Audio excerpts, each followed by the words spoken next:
Sewer Commission meeting October 11, 2011. I am requesting that all cell phones and electronic devices be turned off or in a mute position as not to disturb the meeting. Any member of the public also has a right to make an audio or video recording of an open session of a public meeting. A member of the public who wishes to record a meeting must first notify the chair and must comply with reasonable requirements regarding audio or video equipment established by the chair so as not to interfere with the meeting. The chair is required to inform other attendees of such recording at the beginning of the meeting. There will be someone recording and taking some pictures, but there will be no flash. I'd like to call the meeting to order. A roll call, please. Mr. Chairman, all 5 selectmen are present, as is the town administrator, Mr. Andrews. Announcements, please. On Thursday, October the 13th, 2011, which is Thursday night, there will be a preview to town meeting at 6:30 p.m. in the Town Hall Auditorium. This is being presented by the Onset Protective League and the town moderator, Claire Smith, and refreshments will be served. This is October 13th, Thursday night, 6:30. Town meeting dates are October 24th on Monday night, starting at 7 p.m.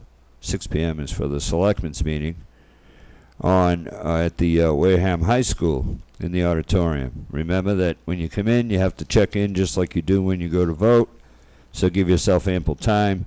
If town meeting doesn't finish on the Monday night, follow-up will be Tuesday night at 7 p.m., and if it doesn't finish then, it will be on Halloween night at 7 p.m. The Board of Selectmen will meet each one of those nights at 6 p.m.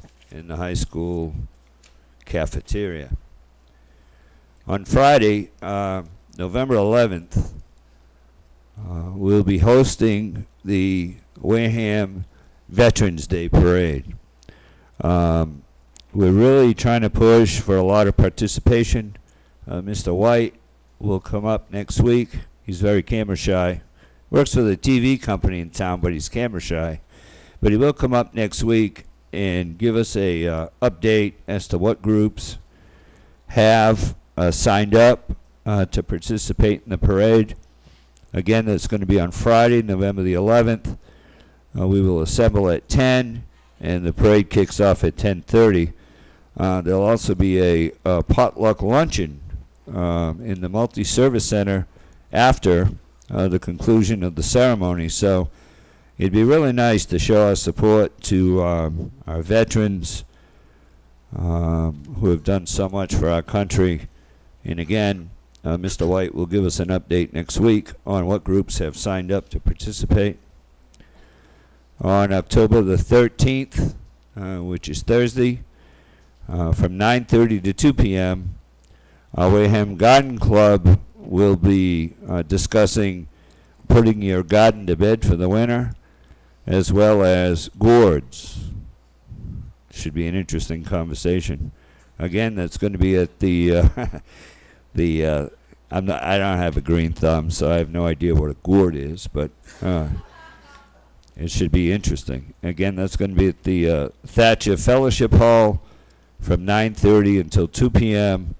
The Garden Club is always looking for new members. So you can contact Bunny Hayes, Debbie Bush, or anybody in the Selectmen's office, and we'll be able to give you information on how to join the Garden Club. And again, that's Thursday at 9:30.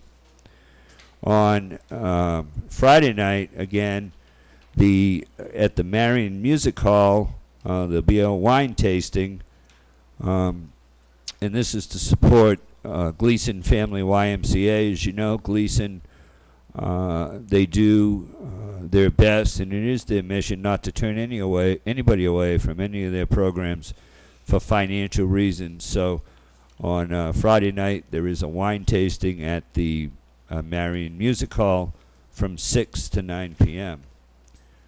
On Sunday, October 16th, from 11:30 to 3 p.m. at the Main Street Fire Station, the Wareham Fire Department will be holding its fire safety open house. Families are invited to learn about fire prevention, fire safety activities, as October is National Fire Safety Month. The event is free. Papa Gino's will be serving pizza. If you need more information, you can call Captain Dykus at the fire department. I think that's all I have. Kara? Mike? Alan? Mr. No. Chairman? That's it for the announcements. Okay, citizen participation. We have one in the back.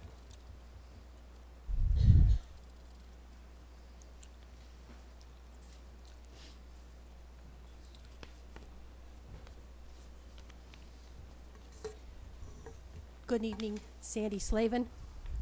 I was wondering, what was the status of the road commissioners commission? Or is it been formed yet? Mr. Holmes? Mr. Chairman, through you, we have 4 or 5 I think it's up next week at our third Tuesday meeting. Since it hasn't been formed yet, I believe we have a serious problem on the Narrows Bridge going out of the town on Route 6. There's always a green arrow to the right. I'm finding more and more cars stopping 2 abreast to go straight on Route 6 because there is absolutely nothing there that tells them the right-hand turn must turn right. Is it possible that we can get something painted on that bridge again that had an arrow going straight on the left lane and an arrow going right on the right lane? It's been a while since there's been no other signage. It's not uncommon for 2 cars to be stopped, preventing people from going right, and then they get on their horn and whatever. It's now a drag strip off of that light to beat which one of the 2 cars would go forward. Just if you could ask help. I appreciate your input on that. Anything to do with the roads, as of right now and before, goes to the maintenance department, Mark Gifford, him and the chief of police, because they're in charge of mostly everything that pertains to speeding, bumps, or whatever complaints we have goes to them first. So I'm just saying this for anybody else. If they have any complaints, take the proper channels and go to Mark Gifford first. Even when we form the commission, it'll be going to them because Mark Gifford and the chief of police will be on that committee. Thank you. Okay, Mr. Anders, could you ask Mr. Gifford if he could follow up on that for me, please? Mr. Chairman, through you to Ms. Slavin, I'm happy to do that. I think the chairman's point was that we do have protocols for following, that if anything is noticeable to anybody in the general public, you should bring it directly to the department head. My board has asked me to let the department heads be the department heads and do their work. I'm happy to intercede if you don't get the answers to the questions that you're looking for. Thank you. Thank you. Number 2, I was here last week asking if we can get an estimate of moving 3 pump stations. I have 2 properties that I've inherited of the 257 that were sewered under contract number 2, and I'm looking for the total cost for the projects to move 3 pump stations. Most of them were moved because a person didn't like them in their yard, and I just want to know, what is it going to cost me to satisfy those 3 people and move those stations? I was just looking for a cost estimate for the 3 stations to be moved. I think CDM has been notified, and they are working on it. They will give me, they'll have all cost? Well, they're working on it. I don't know what cost they're going to have, but they are going to have a breakdown. Okay. And I noticed tonight on your agenda, you're talking about policy number 88-2, access to town council. I brought it up last week. I understand that there has been 2 more policy updates since that 88-2 policy. And I was just wondering, by open meeting law, can you only talk about 88-2 since that's what's in the agenda? Or can you talk about 05-2, which is the most current one? Okay, Mr. Andrews, you want to answer that? I believe the question came up relative to access to town council. Through you, Mr. Chairman. Excuse me. I believe the question came up with regards to access to town council, and clearly in the agenda it says access to town council. So I believe we can talk about policies and issues relating to town council and access. And the first citation of it would be that this policy goes back to 1988? 88. 1988. So even though it says 88-2, you can talk about any policies regarding to town council. Well, it says, for the record, it says dash access to town council. Mm-hmm. So I think under access to town council, if it's the board's purview to discuss access to town council, it may All right. discuss it. Last week, the board said we were to follow 88-2. When I asked, okay, and I'm just wondering whether or not you now want us to follow 5-2. The most current, excuse The me. most too, Mr. current one? Chairman. Yes. Okay, Yeah. just too bad the most current one wasn't distributed to us, or to you. Okay, thank you.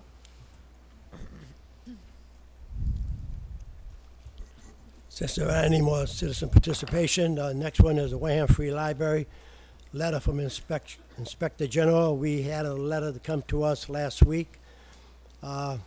We are going to read it. We're not going to read it in the entirety, but we will read the beginning and the findings at the end. And the clerk, Mr. Holmes, will read it. And the reason why we're doing this is because it implicated prior board members plus committees and boards. So we want to make sure if they've been exonerated, that it's out there in the public. Mr. Clerk?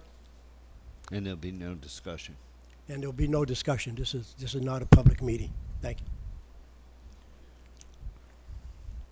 Okay, the letter is addressed to Mr. Walter Cruz, Chairman, Wareham Board of Selectmen. Dear Mr. Cruz, the Office of the Inspector General initiated an investigation in December 2009 pertaining to the Wareham Free Library after receiving information concerning an illegal money laundering, embezzlement, and income tax fraud scheme. Discussion of the alleged scheme first surfaced in a newspaper story published in the Wareham Observer newspaper on November 5, 2009. The story was written by the publisher of the Wareham newspaper. The Observer story specifically alleged that from 1995 to 2005, more than $3 million was laundered from the Wareham Library under the direction of its former, now deceased director. According to the story, at least 123 people were reportedly involved in a highly sophisticated operation which large portions of private library donations were returned immediately to the donors in cash, who in turn declared 100% of these donations on their tax returns. The story alleged that the donor kickbacks range from 50 to 75% of each donation, depending upon the size of the donation. The story alleged that many donors preferred making frequent smaller donations so not to alert the attention of the Internal Revenue Service. The Observer story alleged that the money remaining from the library donation after the kickbacks was evenly split between the library director, the Wareham Free Library Board of Trustees, and the Friends of the Wareham Free Library. According to the story, as much as $1.5 million was embezzled from the library in order to replenish the kickbacks to the donors. The story indicated that the embezzled money came from used book sales in coin-operated copy machines located in the library that were used by library patrons. The story alleged that many of the books sold at the book sales were actually new books taken from the library shelves that had been purchased with public money. The story further alleged that in order to cover their tracks, the library director reordered the books taken from the library shelves in the next budget cycle. The publisher stated in the story that he knew the names of 123 people who were involved as donors in this alleged kickback scheme. Moreover, he stated that a former Wareham Free Library trustee approached him with a ledger that documented every single donation made to the library between 1995 and 2005, including the names of the 123 people involved in the scheme. The publishers suggested in the story that there is a list containing the names of the 123 donors and that the list had been given to an unnamed third party in Florida who would release it in the event that something unfortunate happened to him. Investigative summary and conclusion. The investigation was initiated by the Office of the Inspector General after allegations were made in the Wareham Observer newspaper that 123 donors of the Wareham Free Library, the former director, the members of the Library Trustees Corporation, and the Friends of the Wareham Free Library were engaged in a donor kickback and embezzlement conspiracy between 1995 and 2005. The Observer alleged that these 123 persons made frequent small donations to the library and received substantial portions of their donations back in cash payments. The Observer further alleged that these donors cheated on their income taxes by reporting the full amount of their donations as charitable gifts. Moreover, it was alleged that some of the conspirators laundered in excess of $3 million through the library and pocketed a substantial portion of the money. According to the story, $1.5 million was embezzled from the library in order to replenish the donor kickbacks, and that the embezzled money came from used book sales and coin-operated copy machines located in the library. During the investigation, the Office of the Inspector General conducted a substantial number of interviews with persons in a position to have knowledge of or participation in the alleged conspiracy. Persons interviewed included current and former library officials, numerous past and present members and officers of the Wareham Free Library Trustees Corporation and the Friends of the Wareham Library Corporation, Wareham town officials, and donors to the Wareham Free Library. The OIG investigators reviewed hundreds of pages of documents containing bank account, investment account, financial donation, and other miscellaneous records pertaining to the Trustees Corporation, the Friends, and the Wareham Free Library. The OIG investigation did not reveal any evidence to substantiate or corroborate the allegations contained in the Observer story. The investigation revealed the primary sources for the monetary funds in the possession and control of the Trustees Corporation and the Friends. It also revealed, in general, how these entities utilized these funds and what they did with them. There's a footnote here at this point, and it says that the OIG did not perform a forensic audit of the financial records of the Trustees Corporation and the Friends. Nonetheless, the OIG review provided a significant picture of the funds available to these groups and how they were utilized. The report goes on. The investigation also disclosed the approximate amount of money these entities had available to them in the critical time frame between 1995 and 2005 when the alleged conspiracy was going on. The review of these financial records during the critical time frame shows that the persons involved in the alleged scheme never had access to funds amounting to more than $3 million or funds anywhere close to that amount. For example, in 2004, the records disclosed that the Trustees Corporation and their Friends had approximately $473,250 in financial assets under their control. The OIG review did not disclose any suspicious withdrawals of these financial assets. The investigation disclosed no evidence that cash was being withdrawn from any accounts controlled by the Trustees Corporation and the Friends to be used as kickback to donors. Moreover, the investigation did not show any evidence of embezzlement of funds, cash kickbacks to donors, multiple repeat donation of money by 123 individuals, or anything remotely suggesting sustained organized criminality involved in the multiple conspirators. In fact, 8 of the 11 donors alleged by the publisher to be involved in the kickback scheme were not found in the donor list reviewed by the OIG. Moreover, The three persons whose names were provided to us by the publisher that did make donations were not serial donors who gave repeatedly over the years from 1995 to 2005. In fact, one of these donors gave a total of $250 in 2005 and 2006. A second donor made a one-time gift of $70 in 2005, and a third made a one-time gift of $5,000 to the Spinney Memorial Library in 2006. As mentioned above, the Observer story alleges that the primary sources for the $1.5 million in embezzled funds were the book sales carried out by the Friends and the removal of money from the coin-operated copy machines at the library. The OIG investigation has demonstrated that the money obtained from the coin-operated copy machines never went to library personnel. The money collected from the two coin-operated machines located in the library for an 8-month period in 2010 through 2011 was $917. The amount of money obtained from the book sales by the Friends was de minimis and did not come anywhere close to the amount of the alleged embezzled money mentioned in the Observer story. Persons involved with the Friends book sale estimated that during the time period when there was one annual sale, the proceeds ranged anywhere from $2,000 to $3,000 per year.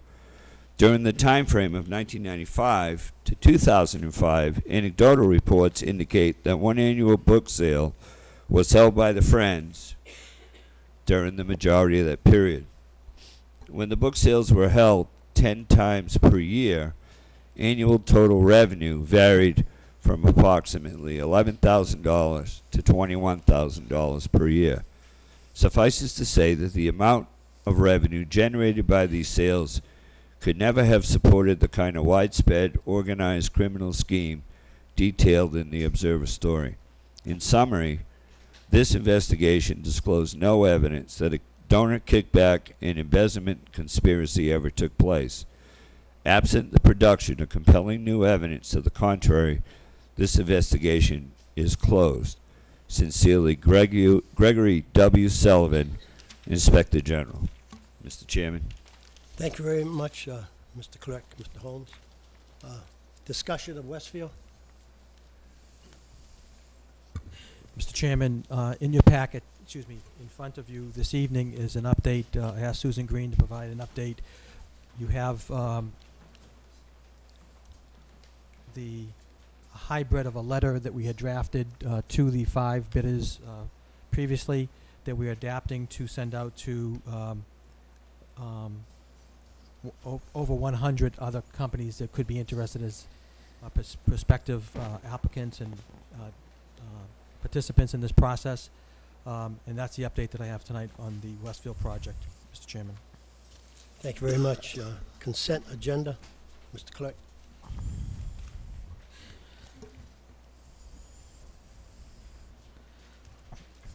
Mr. Chair, may I ask a Yes, question? Mr. Winslow. Would it be possible for us to post this, the Inspector General's report on the town website so people have easy access to read the entire, it is a 21-page report that is Yeah. very detailed. The report is public knowledge. If they want to get a copy, they can go to Town Hall and get a copy. So it's out there now. We have it posted on the website. It'll be up to Mr. Andrews to do that. But right now, if they want a copy, it's Freedom of Information Act. They can apply for it and they can get it. Right, I understand that. So could we ask Mr. Andrews to And get that's it? what I just said. Yeah. Mr. Andrews will take care of it. Thank you. Mr. Chairman, Yes, Mr. I believe Snyder. that there are other reports regarding the Inspector General that relate to the town that have never been addressed at the Board of Selectmen's meeting. So if we're going to post one Inspector General's report, I think that it's appropriate that we post them all on the town's website. Well, I'm going to leave that call up to Mr. Andrews right now. Thank you very much.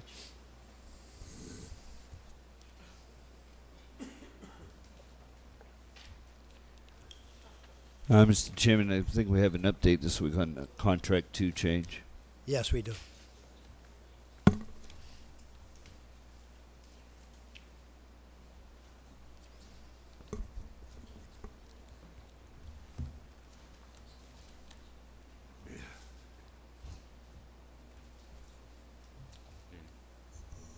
I'm Mike Judici from CDM. You want to speak a little closer? Sure. Just in terms of an update, as you know, Mr. Cruz, the main issue that we discussed last week that is still outstanding to complete the pumping station installation are the installation of the 2 electric meters, one at the Apple Street pumping station and the other at the Cromeset pumping station. Those still have not occurred. The CDM, the town, and the contractor put in multiple calls to NSTAR, and they just have not appeared yet. The Apple Street station was scheduled for last Thursday for that installation, and as you know, that did not occur. So just wanted to make the board aware of that issue at this point. Right, thank you very much, because I think your project superintendent had called yesterday. I was surprised that they were on the job, but he did call and inform us that it wasn't taken care of, and I told him early this morning we were going to jump right on it, and I think we have a report saying that they will install them tomorrow, so we'll Great. see what goes on there, and we can go from there. Mr. Chairman, if I could, I just want to once again acknowledge not only your steadfast ability to monitor this process, but to get to that trailer every week, and I know Selectwoman Begley and others have gone there as well.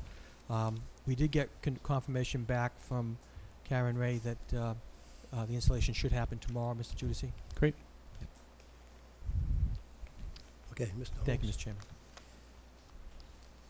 Mr. Cruz, may I ask a question? Yes. Hi, Mr. Judici, how are you? Good evening. We had a question by a citizen, and there were 3 stations that were relocated that added to the cost of the project, correct? Correct. So I see here on our change order.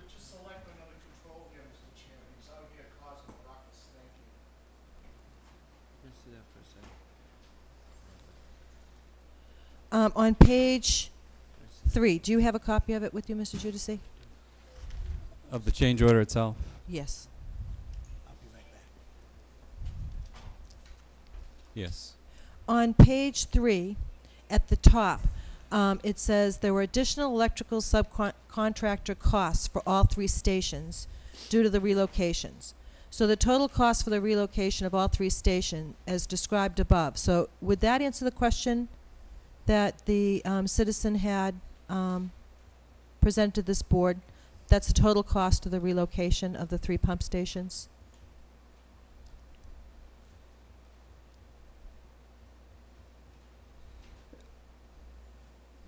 That is the total of the construction cost of the relocation of the 3 stations. So the additional Correct. cost, this is additional cost on the project. This would be the total. So that would answer the question that the citizen had.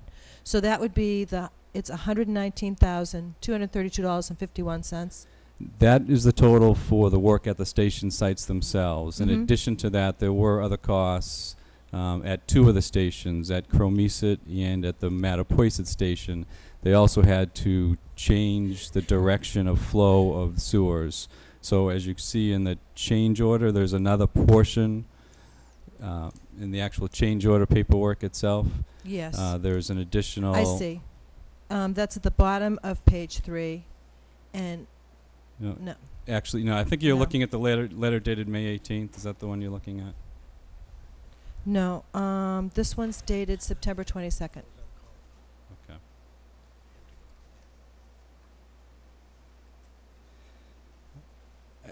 If I may, can I have a breakdown that might help?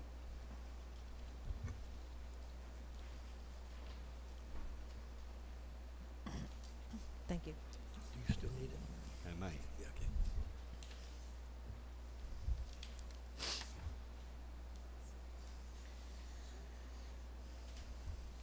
Thanks, Mike.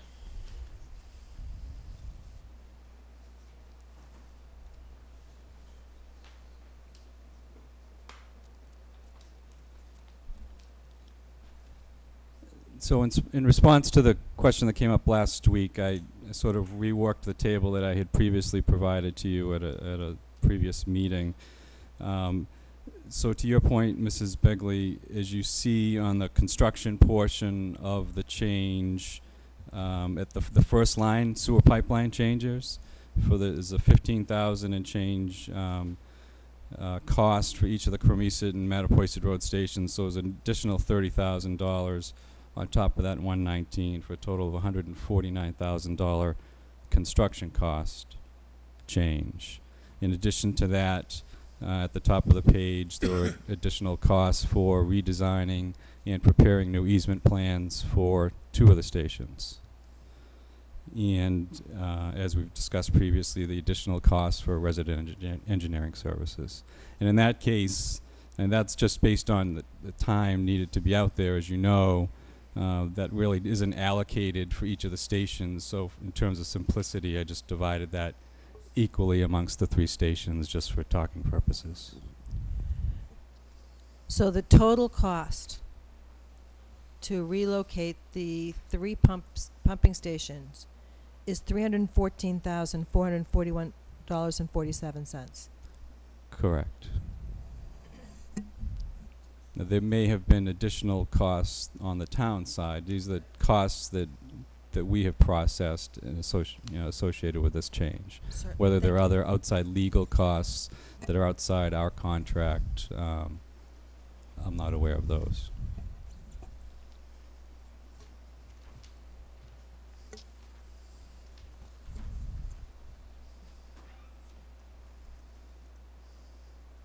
Any other questions from the board?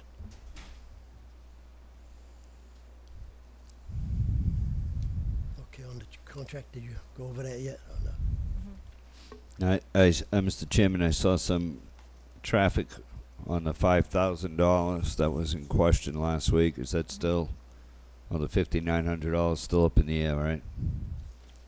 Yes, we had talked to CDM last week, and they wanted to process it with the same amount, and if the board decided to deduct as of right now, the $5,900, then we'll deduct it.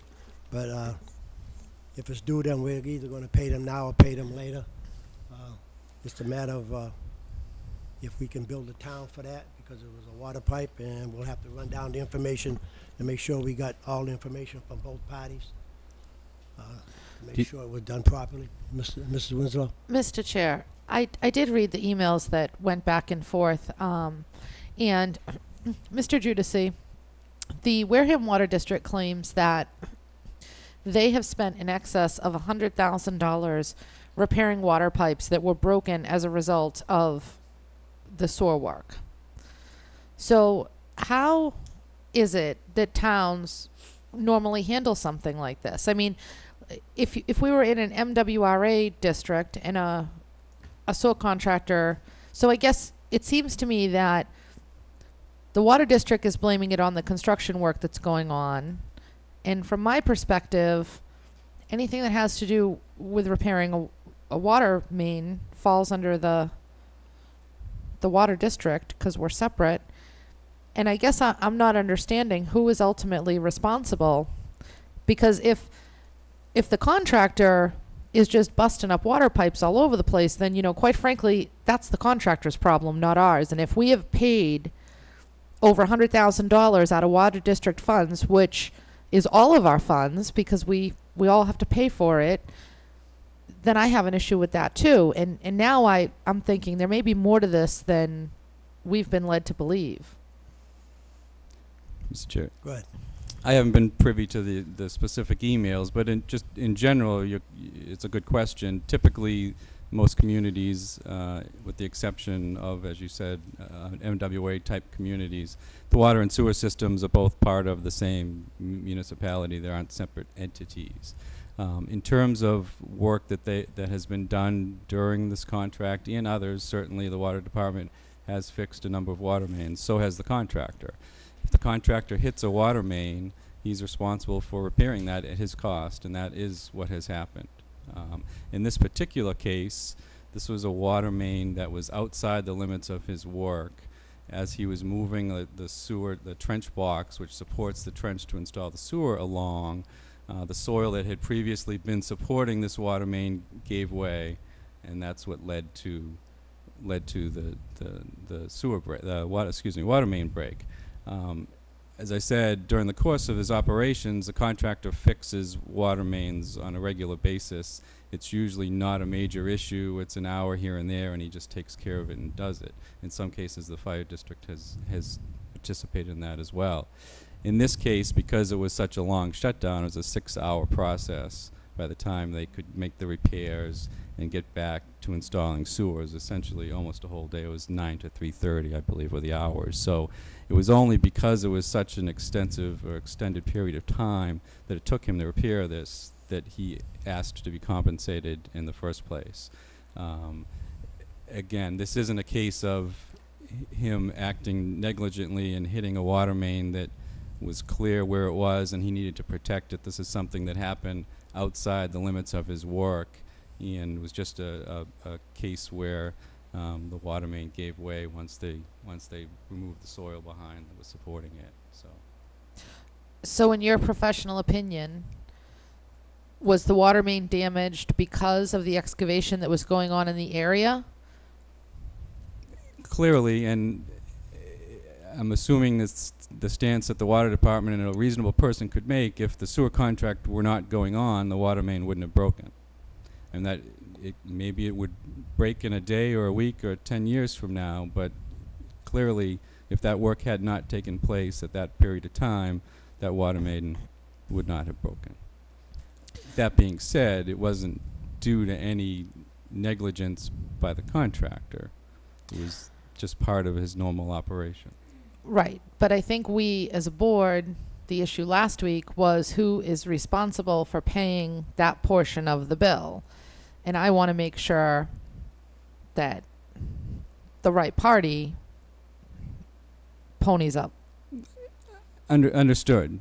In terms of the purview of this change order, our position is this is work that the contractor did. It's documented. He made these repairs. He spent 6 hours on this work. He has a contract with you to install your sewer system. He's due this money.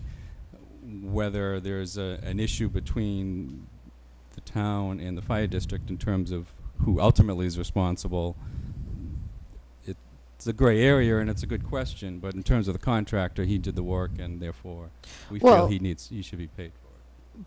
But Mr. Judici, we do have a water department, and I wasn't there that day, so I don't know what happened, but why the contractor did work that we have a water department that should have done, I do have somewhat of an issue with that, and then to turn around and send us a bill for it.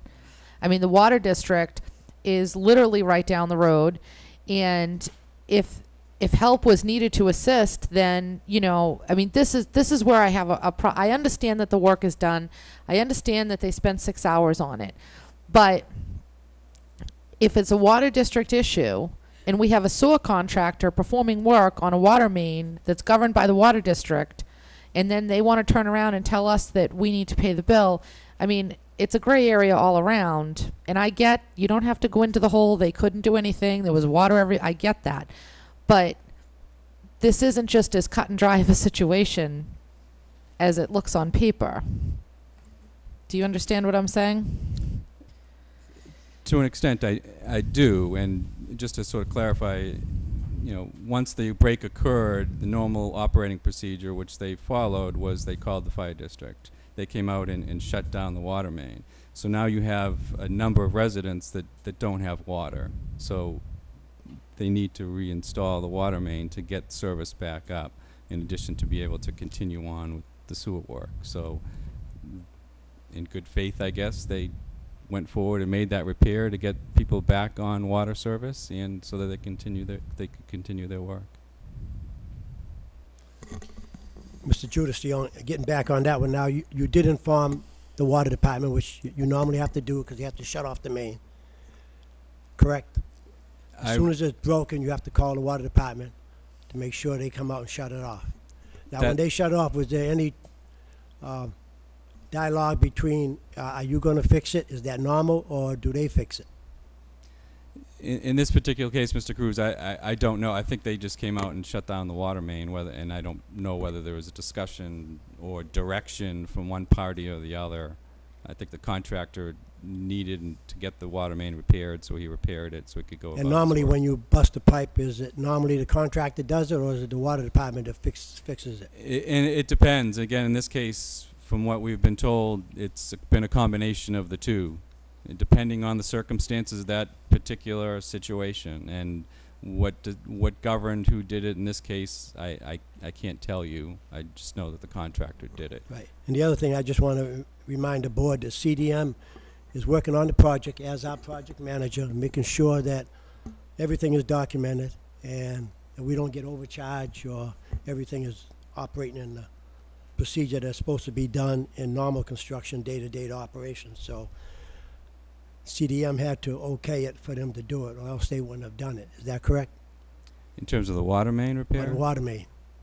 Someone had to give them the okay to fix it. I don't know that we specifically.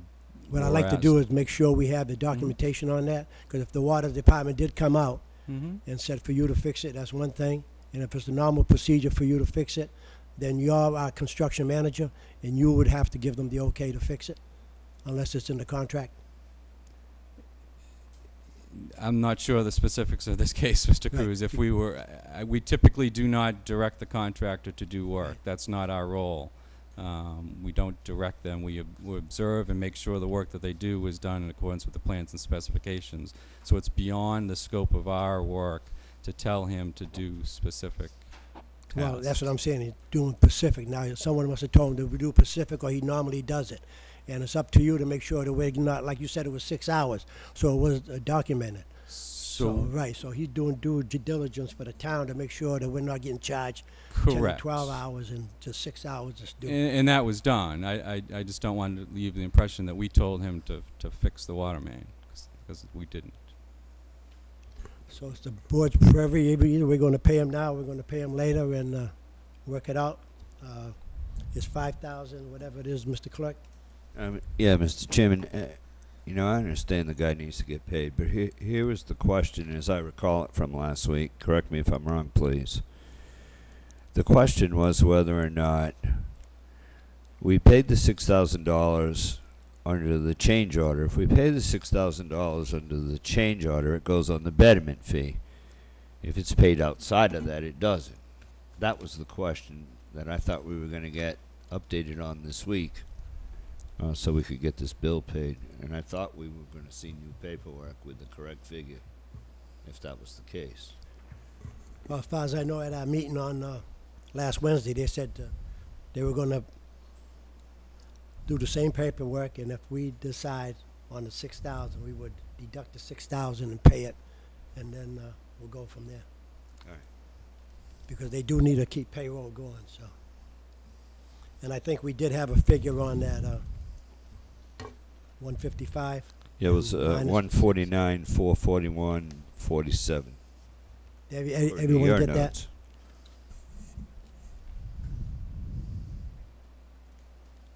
Sorry. Did you? No, I'm just saying, make sure everybody got them figure numbers. What was that again, Mr. Holmes? It was 149, 441, 47. That's minus the. That's minus the Part 5, $5,990.89. So if we're all in agreement, I need a motion to, I have two questions first, Okay, Mr. Cruz, Miss- if I may. Mrs. Begley. Well, one's kind of an observation. The fact that the contractor, Gioso and Sons, does not have a contract with the water district. Is that correct? That's correct. So they have a contract with the town of Wareham, but not with the water department. Correct. Okay. My other question is this. I guess my question is, with municipal maintenance, when these things arise, because this isn't the first time a water main has been broken, isn't the first time a repair has had to be made for whatever reason, does Mr. Gifford get involved with this process? Does Mr. Gifford receives the same documentation this board does? Is that correct? So, if Mr. Gifford received this, did he have any questions about the $5,990 at all? At the time, Or now? I spoke with him after we met last Mhm. week, and he was going to start the process to discuss it with the district, and we haven't discussed it since that point. When was this work done? This was last fall. But is this the first time this board's seen this bill? This board, yes. Yes. Has this bill gone to municipal maintenance prior to this time? Or no? Probably not until... Right, because usually you bundle them. I understand that. You bundle them and then send them Correct. forward as opposed to one or two a week. Correct. So Mr. Gifford's going to begin the conversations with the Wareham Water District, is your understanding? This is my understanding. Correct. Now, my concern is this, that if Gioso and Sons doesn't have a contract with the town, is this their, for lack of a better word, is this their issue because, or is it the town's issue? Because we have the contract. So should we be paying this and then seeking reimbursement from the water district? And that's just a question to the board. Mr. Chair. Mrs. Winslow?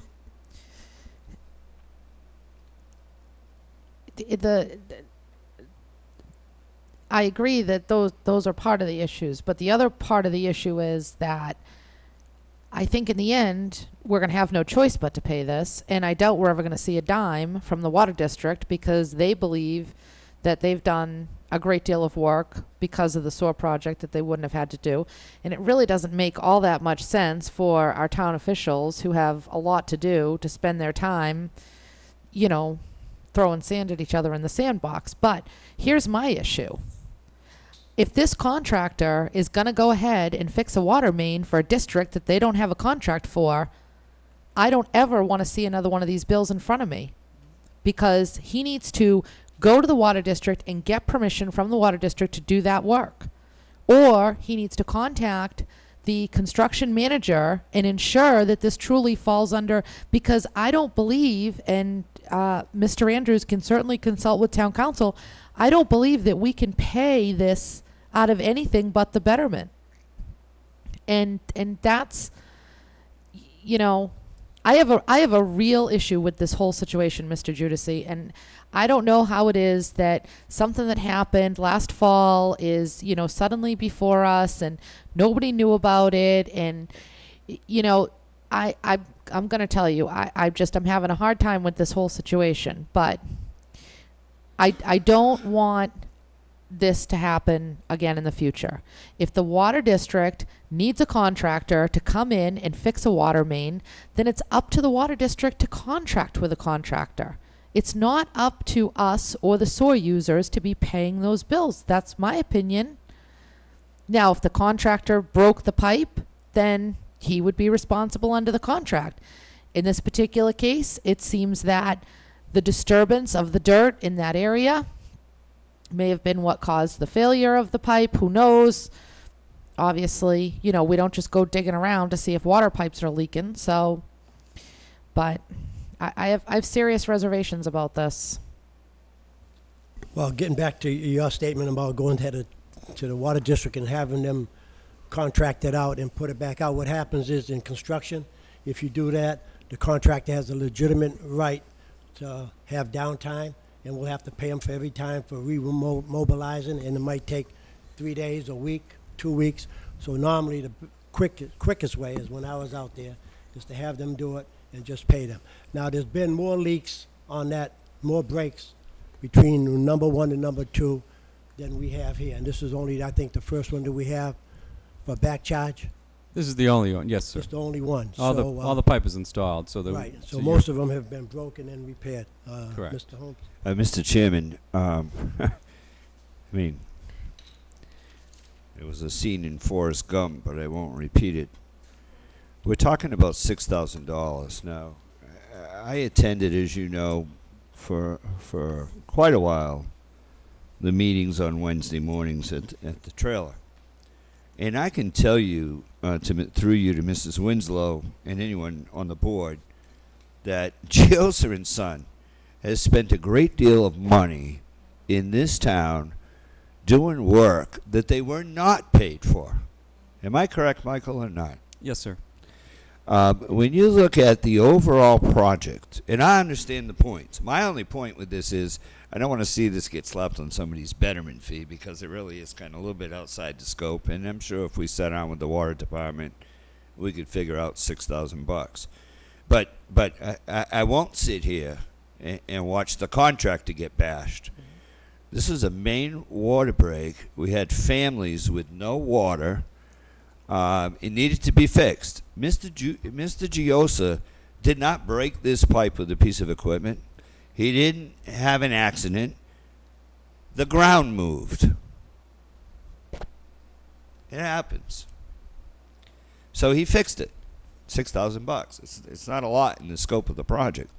But, my only concern was, hey, maybe that shouldn't hit somebody's betterment. But we need to pay it. He needs to get paid.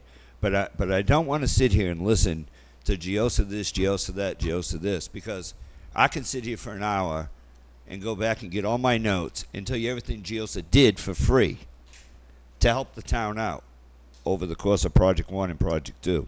So I don't want to see Giosa bashing because that's not right. When you look at the total projects that they've done, Project 1 and Project 2, they've come in well under the marginal percentage allowed under contracts. And I don't have all the numbers in front of me, but they're available.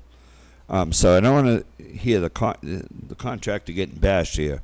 My only question is, again, is that, and if there were some of the, because we have not set the contract to betterment fee yet, because it's not completed, but if there were stuff like this in there, we might just want to review it before we set that, because if there are other numbers, Mike, it might be able to bring down the cost of the betterment a couple of bucks for people. And a couple of bucks is a lot of money today. So those are my comments on this. But we need to pay this bill, and if we can get reimbursed from the water district, in the end, it'll show the money coming in, and it'll keep the betterment fee down. Mm-hmm. But this guy does need to get paid.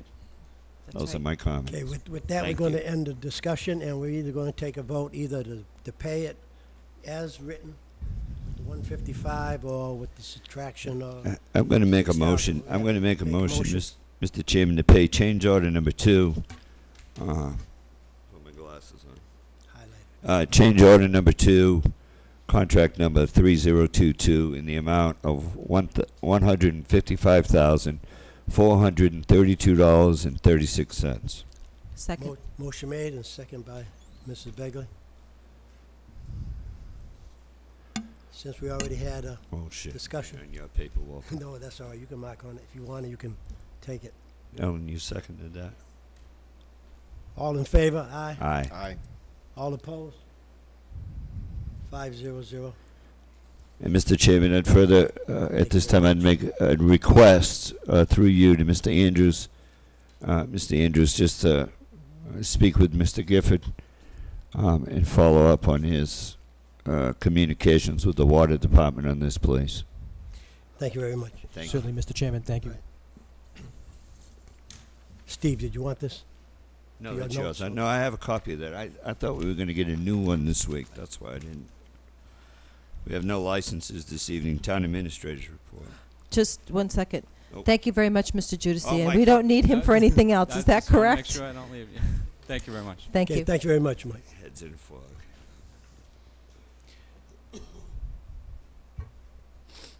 Mr. Chairman, thank you. I'd like to start off with leadership team update. Tonight, I just wanted to mix things up a little bit. We have Mr. Mike Ciccone from Scully Square Investment LLC. Mr. Ciccone has been working with a number of communities throughout the Commonwealth of Mass. They're in your packet that you have tonight.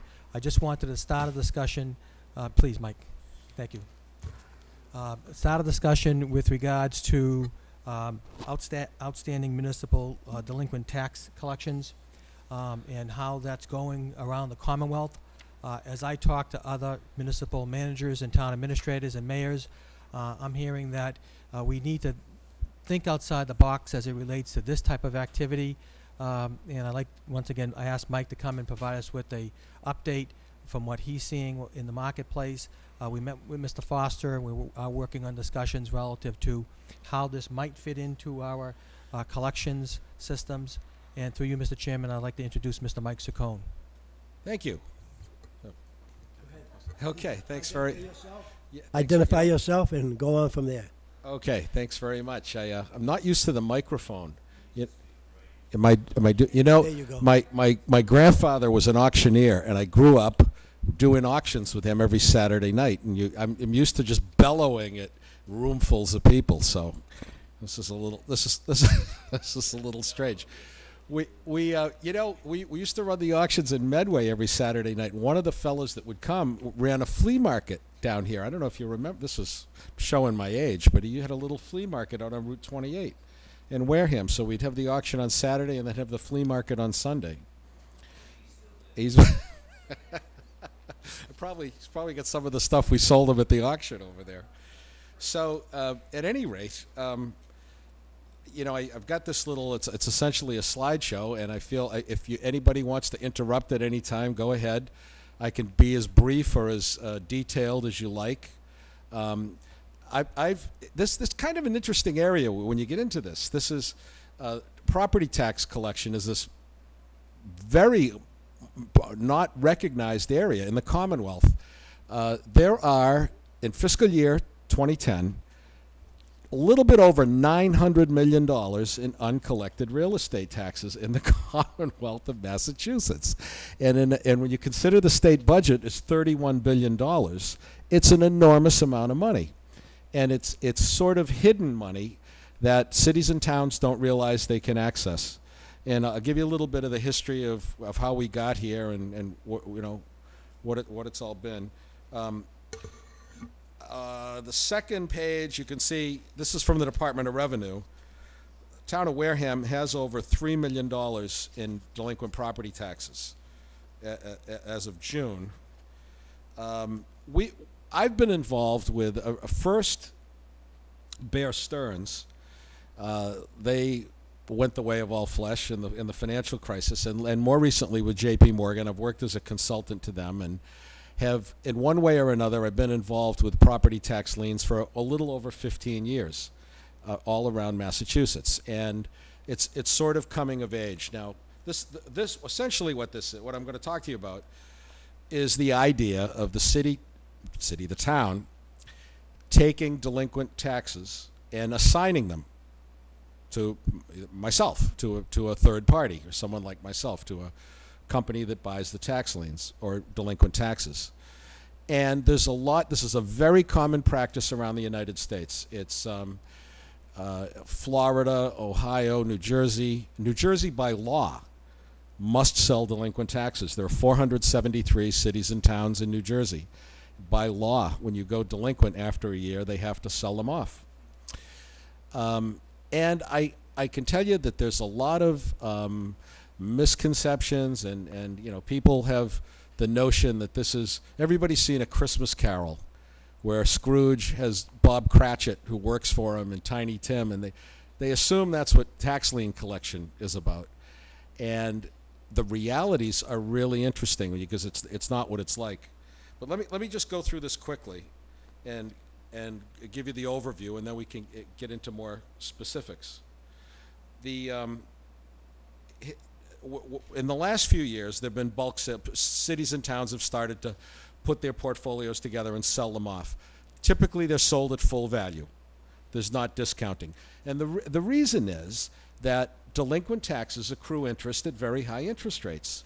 They start at 14%. When you put the tax title on, it goes to 16%. And it's a very attractive business to, the groups that buy these make interest on them.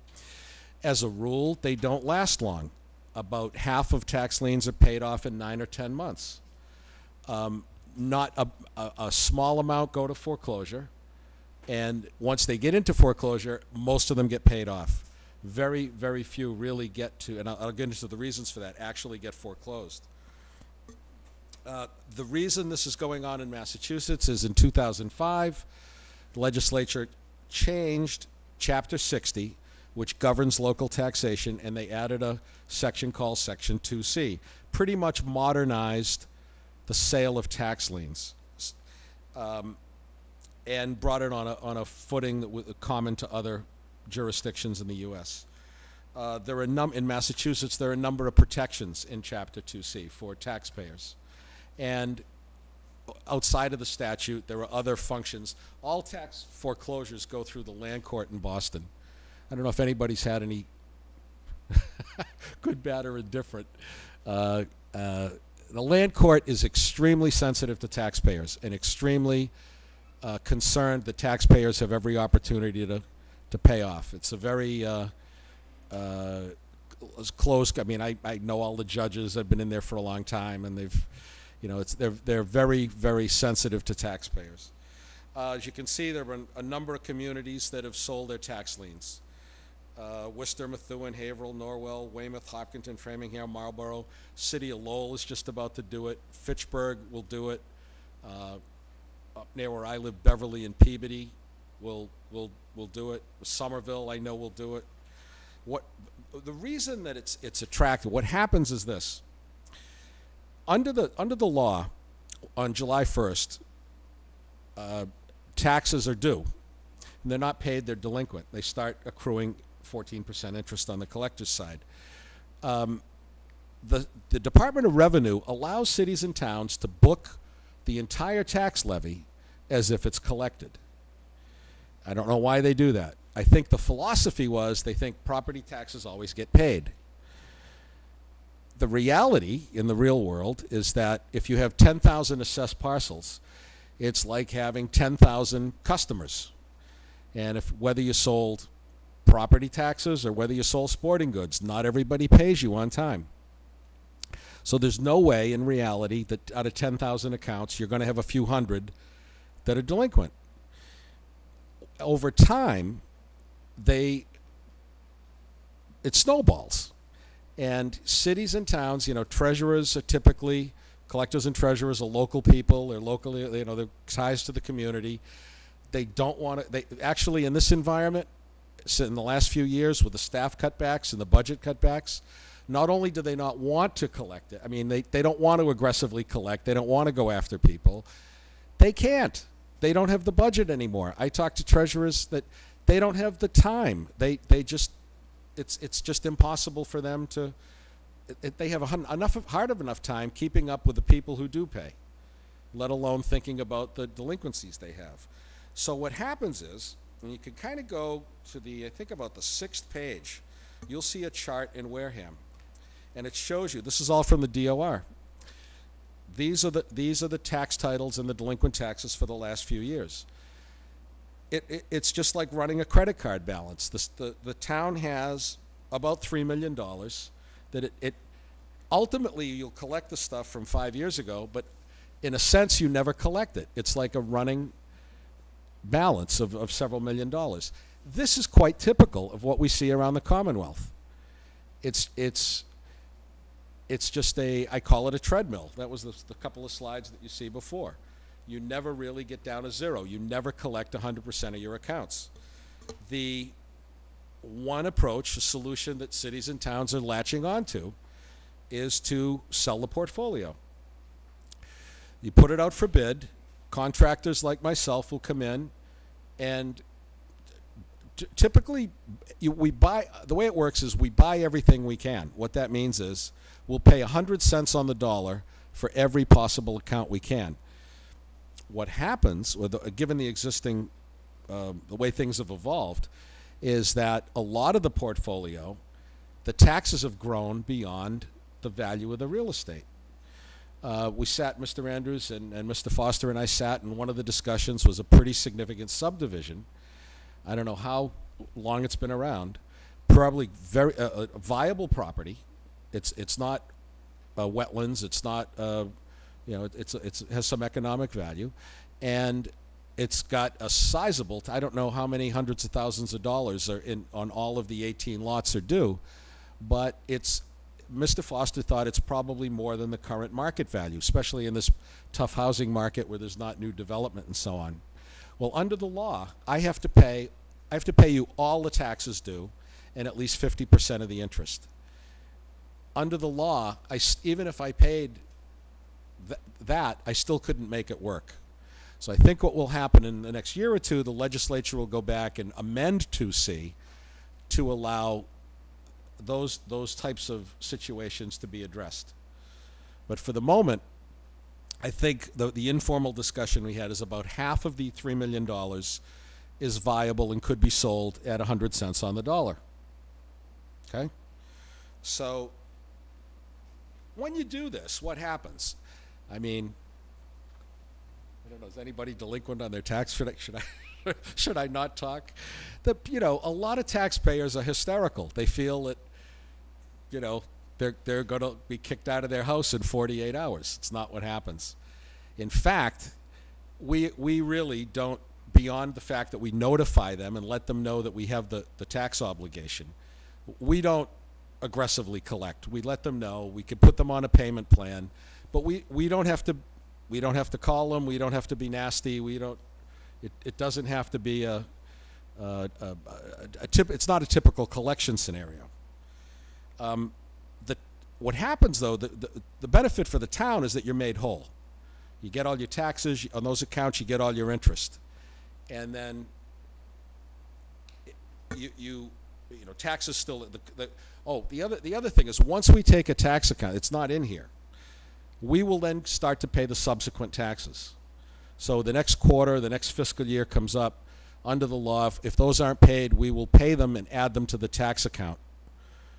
And, in all honesty, the reality is that there's not a lot that you get a good interest rate on these days, and this is a very attractive interest rate. But again, it's a short-lived. Most of these accounts are resolved in pretty quick fashion. Another significant point, this is in this, where it says the solution number 2. The way tax law is that property taxes are against the property. They're not against the owner. And they're against all encumbrances on the title.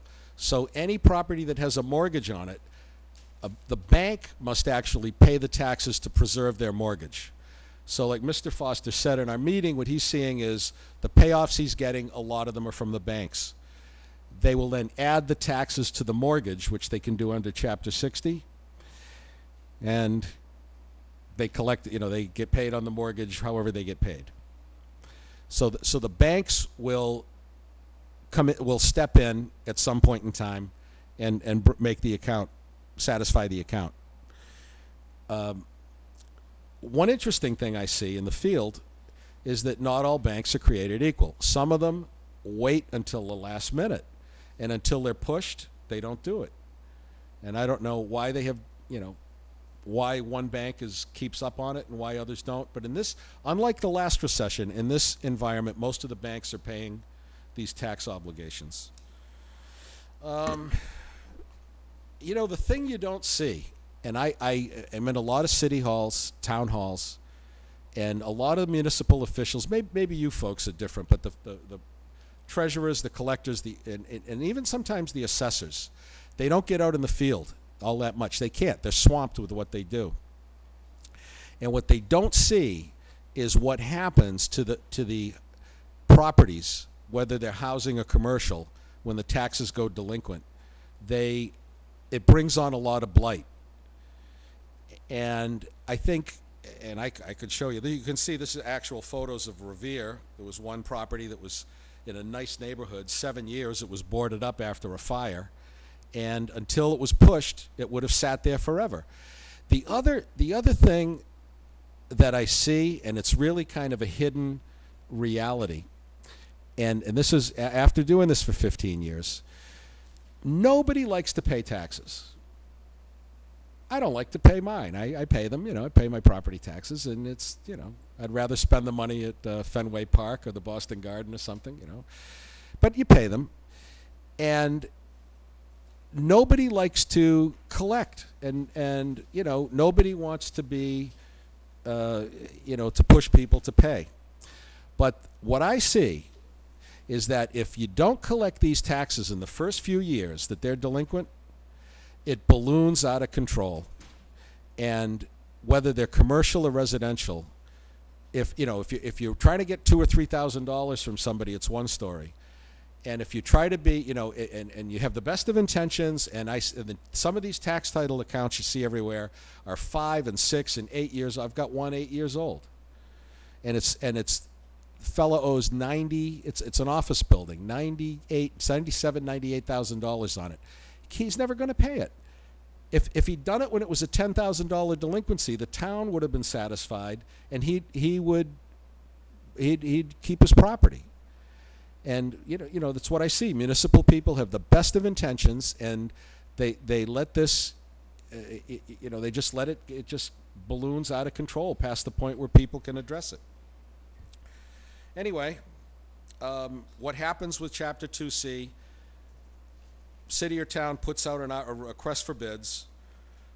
It's also possible to do this by public auction, but I would really strongly advise against it. Because when you do it at public auction, anybody can buy the tax liens. And you want to control who you work with. You want to have a contractor that understands local politics and understands the needs of the constituents and the sensitivity of something like this. And you don't want to just sell it off to any Tom, Dick, or Harry. Under the law, if there's any, if there's accounts you want back, you can buy them back at any point in time. You can take them back from the sale. There's not a lot else to it. You put an ad in the paper, 60-day notice. It's all public record. You'd be surprised how many people come in and pay when you put the ad in the paper, where they find the money. I don't know. Mike, thank you. That's a great overview. Yeah. And I don't know. Any questions or any? And let me just say, because I talked with a couple of the treasurers around the state, the issue here isn't that we haven't been doing a good job. We have. We had an auction back summer of 2010, and sold off about $250,000, but we're just never going to catch up. It has to be in a larger form. It's a structural problem. And I think over the next 3 or 4 or 5 years it'll become widespread. It's in Wareham. It's not to point the finger, because I said it's all over the Commonwealth like this. Wareham doesn't have $900 million in delinquencies. The Commonwealth does, and it's just too much money in this economic environment to sit there when you can get made whole on it. Right, and Mr. Chairman, when you look at options that we have, and we have taken some of them up, including the meals and motels tax at the last town meeting, this is an outside-the-box option that can bring us. Say it's 1/2, Mike. Just kind of if it's 50%, $1.5 million of one-time money. And I think of the capital needs that we have. I think of the one-time needs that we have, and I'm just thinking aloud to the point that let's try to find some way to catch up, to stay below a certain number, and once again, this has nothing to do with Mr. Foster and his offices, because they've done very creative things to try to get these dollars taken in. But some of these go back to the 1980s. Some of these are outstanding. They go back a long time. So, in the research that we did, we just wanted to really present kind of like a white paper, which Mike has done, and get some feedback and some general discussion going. Okay. Thank you. Well, thank you. You have my, you know where to find me. I have a question. So this is kind of subcontracting out the tax liens. Yeah. I understand that. My question is you got my attention when you mentioned a property that is probably owes more than it's worth at this point. And unfortunately, that's that's with taxes. Unfortunately, that's happened to a lot of people. They overextended, the bottom dropped out of the real estate market, et cetera, et cetera. Are you seeing a higher percentage of these properties that owe more than they're worth? And if so, what happens to those properties? Well, those situations are a product of what remember Senator Moynihan, benign neglect, meaning that didn't happen overnight. That they couldn't, because so it's not the taxes are not really the problem with properties being underwater in this economic. As you know, the mortgage situation is responsible for that. Under the current situation, the only remedy for that particular property, it's not viable under the existing law to assign it. The only remedy would be for the town to foreclose it, and then to do an auction, or to do it, to just sell it privately. Yeah, I'm an auctioneer, I could sell it for you. But that's the only remedy. Now, I've met several times with the Lieutenant Governor and the Department of the DOR, the local, Mr. Nunes, who used to be the mayor in Taunton, and he's now running the local services at DOR, and Speaker DeLeo. And I think we're going to propose that they amend the law, so it's going to be a little tricky, because what you don't want is the taxpayer who owes you $600,000 coming back and buying that for $200,000 and getting out of the taxes. So I think what will happen is the way it used to happen with the resolution trust, that under the law that would not be legal. It would, somehow you have to, it's at your, I would say it would have to be at the discretion of the town to take bids on it and either accept or reject the bids. But there's a lot of money in that property. That works at some level. It's just that the taxes have grown beyond the market value, any kind of market value of that property now. Well, as unfair as it may be that it's a $600,000 property and the person buys it back for $200,000, I mean, that's certainly not the most ethical solution. However, $200,000 is better than nothing. Yeah, but I think what you'd see is contractors like ourselves would come in and you'd absolutely. Do better than that. There's a loophole in the law, no question, the way you've described it. But so, who collects the 14 to 16%? Once it's assigned? Yes. We do. So that's where it's lucrative that's the for your. incentive, That's how it's lucrative for your Sure. organization. Yeah. Although it's very labor intensive, it's but that's the nature of the business. It's an interest rate driven business. I understand. Yeah. Thank you. Anything else? Anybody else? Yeah, just one quick question, if you don't mind. I understand, and it actually touches on Selectman Begley's question of who collects the 14 to 16% interest. You said that by law you must provide the town with the amount of the outstanding taxes plus 50% of the interest? At least. At least 50% of the Correct. interest. So what is the margin? What is the additional 50% margin? No, I'm saying that's the minimum bid I could make. Now, we're talking about this land, for instance. The statute says that's the minimum I can bid for anything, or that any bidder could bid. I think in practice it doesn't work like that. It's either the taxes are far below the value of the property, and I can bid 100 cents on the dollar, or the taxes are far beyond the value of the property, and even if I discount the interest 50%, I can't make it work. I can't. See, the trick is, and this is a business, it's not so much, there's an old saying, it's not so much the return on my money as the return of my money. That I just the nature of the business is, you just want to make some interest, but you have to get the money back. And you just have to know that the value, you can't, it's a tough real estate market. I mean, you have to be realistic about what values are. So, I think the legislature put that together thinking that would make a lot of stuff work, that you'd bid, you could discount the interest a little bit and then it would move a lot of the tax liens, but it just doesn't. I understand. Thank you. Sure, you're welcome. Thank you, Mike. Thank you all. Mr. Chair. Appreciate it. Mr. Chair, is it possible for us to get the treasurer collector on a future agenda to talk about this type of Yeah, I think that'll be a good idea, as long as we don't, I hope we can be more concise and to the point. I hope we can be more concise and to the point if we ever come back I again. make a speech? So, thank you very much. Thank you. Thanks for it. Right, Thank you, Mike. Thank you. Mr. Chairman, if I can move on to the second item under item A, I want to introduce Ms. Ginger Hastings, who is with Group Benefit Solutions, who are our healthcare advisors.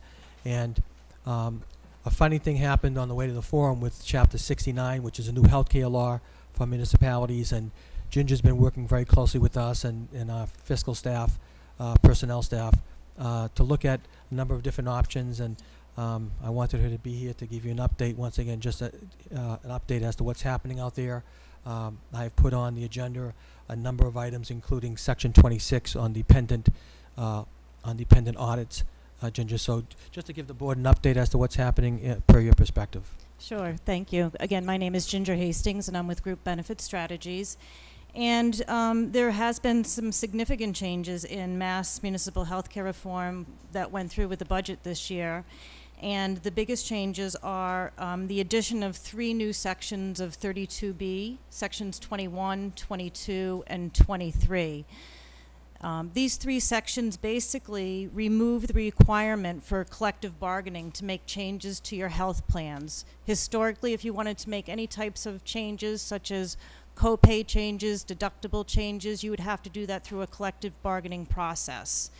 The new chapter 21, 22, and 23 takes away that collective bargaining piece, but it does add a little bit more work to you. Basically, section 21 is the process, what you have to do to go through the law. Section 22 is actually making plan design changes up to a benchmark plan.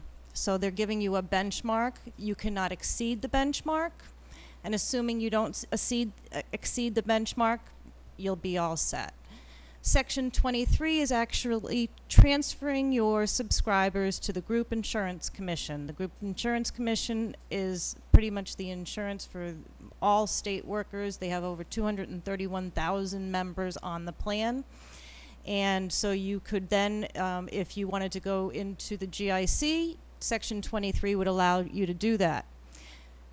With one caveat: in order to go into the GIC, you have to prove that you could achieve at least a 5% or greater savings than if you make the plan design changes on your own as a town. So basically, to go through this process, you first have to determine A, where are my plan designs today? B, where do we go as far as plan design changes not to exceed the benchmark? And then C, can we achieve an additional 5 or more % savings in order to get into the GIC? It's not everybody's goal to get into the GIC. Some cities and towns can save a significant amount of money by doing so. Depending upon where you're located, we're finding those cities and towns that may be closer to Boston that are using the Mass Generals and the Leahy clinics, the more high-cost hospitals, are achieving much more savings than maybe some of the folks that are further spread out or in the suburban area. Section 21 is a local option. If you decide to adopt Section 21, that would be done by the Board of Selectmen. The appropriate public authority that would then be charged, which would be the town administrator, with determining savings, whether it be to make plan design changes or to go to the GIC. Once they make that determination, the determination would be based on the first 12 months of when the plan was to go into effect. The appropriate public authority or the town would then notify your insurance advisory committee and put them on notice that the town is intending on making changes, whether it be plan design changes or go to the GIC, and give them all the backup documentation, all of the information that you made in order to get to that point. It goes even further beyond that, because once you meet with your insurance advisory committee, it is advisory, and that is it. You also have to tell all of your union presidents that you are going to make changes or intending to make changes. And you would then form a PEC, which is a public employee committee. And that would be made up of one union representative from every one of your unions and a retiree that would be appointed by the Retiree Association in Boston. Once the PEC convenes, you have a expedited bargaining process. It's a 30-day bargaining process. And frankly, as long as you have not exceeded the benchmark plans that we have been given, plan design has to happen. What you're really bargaining is the savings. Part of the law does speak to the fact that up to 25% of the total savings can be used in mitigation to help low-income employees, employees that would be affected by these changes, because their out-of-pocket expenses are going to be significantly higher or possibly higher than what they're used to today. So there is a discussion during that 30 days, and it was also part of the proposal of up to 25%, what is the town going to give back to the employees and retirees. If after the 30 days there is no agreement, it goes to a panel. The panel is a 3-member panel. It would be one person from the Public Employee Committee. It would be one person from the town, and then it'd also be somebody from A&F that would be assigned by the Administration and Finance. They then have, I believe, 10 days to make determination if the savings are there or if you can go to the GIC, and basically things move along pretty quickly from that point. If you, again, have not exceeded the benchmark plans, plan design happens, they may come back and say, renegotiate, maybe you only offered 18% of the savings, they think you should do 22. That's a little bit of the negotiation that's going to happen. And then really, if you want to get into the GIC, you have to prove that the savings are there to get into the GIC. Once that takes place, that is a binding decision by the 3-member panel. You have to give at least 60 days notice to your employees and retirees that you're making these changes once the panel has made the decision or you're come to agreement with your PEC.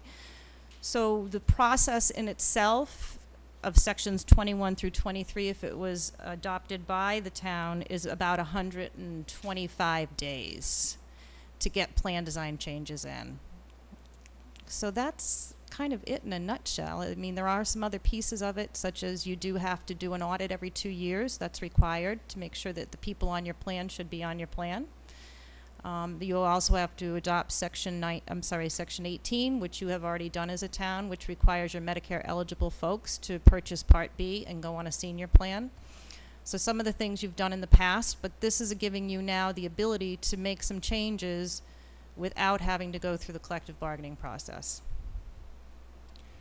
Ginger, thank you. I just wanted to introduce some of these ideas. This is brand new. This law passed in July or August, and so we'll be talking and having discussions about this, but I just wanted the board to be updated on the processes, and some of these regulations recently have been adopted by the Department of A&F, so and the regs are not complete yet, just so you know. And sure. If you do decide to go to through the process, it is very specific on the number of days and when notifications have to go out.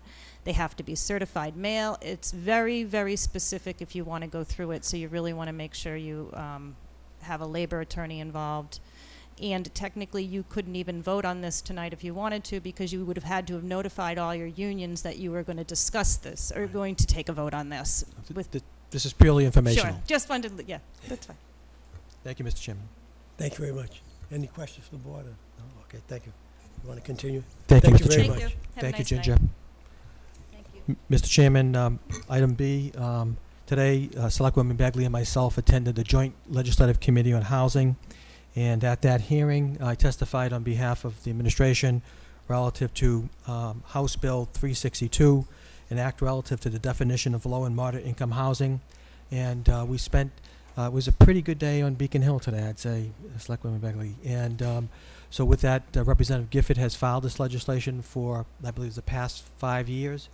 It is trying to get us credit for low, moderate income housing, manufactured housing in the Commonwealth. There'll be a discussion going on to move this bill out of committee, and we were, I would say, widely received in the House of Representatives and recognized by the Speaker of the House as representing the town of Wareham today, and I want to thank Selectwoman Begley for her support and work on this matter. Mr. Chairman, I just wanted to expeditiously move through this. We received, and you should have notification in your packet, that we received an $18,653 grant from the Executive Office of Energy and Environmental Affairs, which will help us bring an article that had already passed town meeting this past spring, bring that cost down to the town. I've asked Dave Pichette to keep us updated on that, and he's assisting with this matter. Item D, you have in your packet the chief's report for the month of September. I also wanted to report last Thursday, I attended the Mass Municipal day-long meeting that is included in your packet at Shrewsbury with regards to current state of the affairs and from finance to personnel to a number of other areas. And I also just wanted to note on the item E that Tractor Supply is coming. We do have Spencer Gifts that is going to work through the Halloween season, and then we will be having Tractor Supply join us over in Cranberry Plaza. Status reports for DECUS safety issues remain the same. Once again, continue to work with school committee and town hall virtualization. Let me just give you an update on that. Matt Underhill is working very hard we're receiving a number of computer components, including some of the thin clients, and also we're waiting. We just got confirmation that we will be receiving servers very shortly. We had to address a number of electrical issues with regards to demand at Town Hall and also at the police station, and those have been worked out to date. And so we're working to basically pull the project together, and that's the update as of this time, Mr. Chairman. Thank you very much. Mr. Clerk? Unless there's any questions for the board?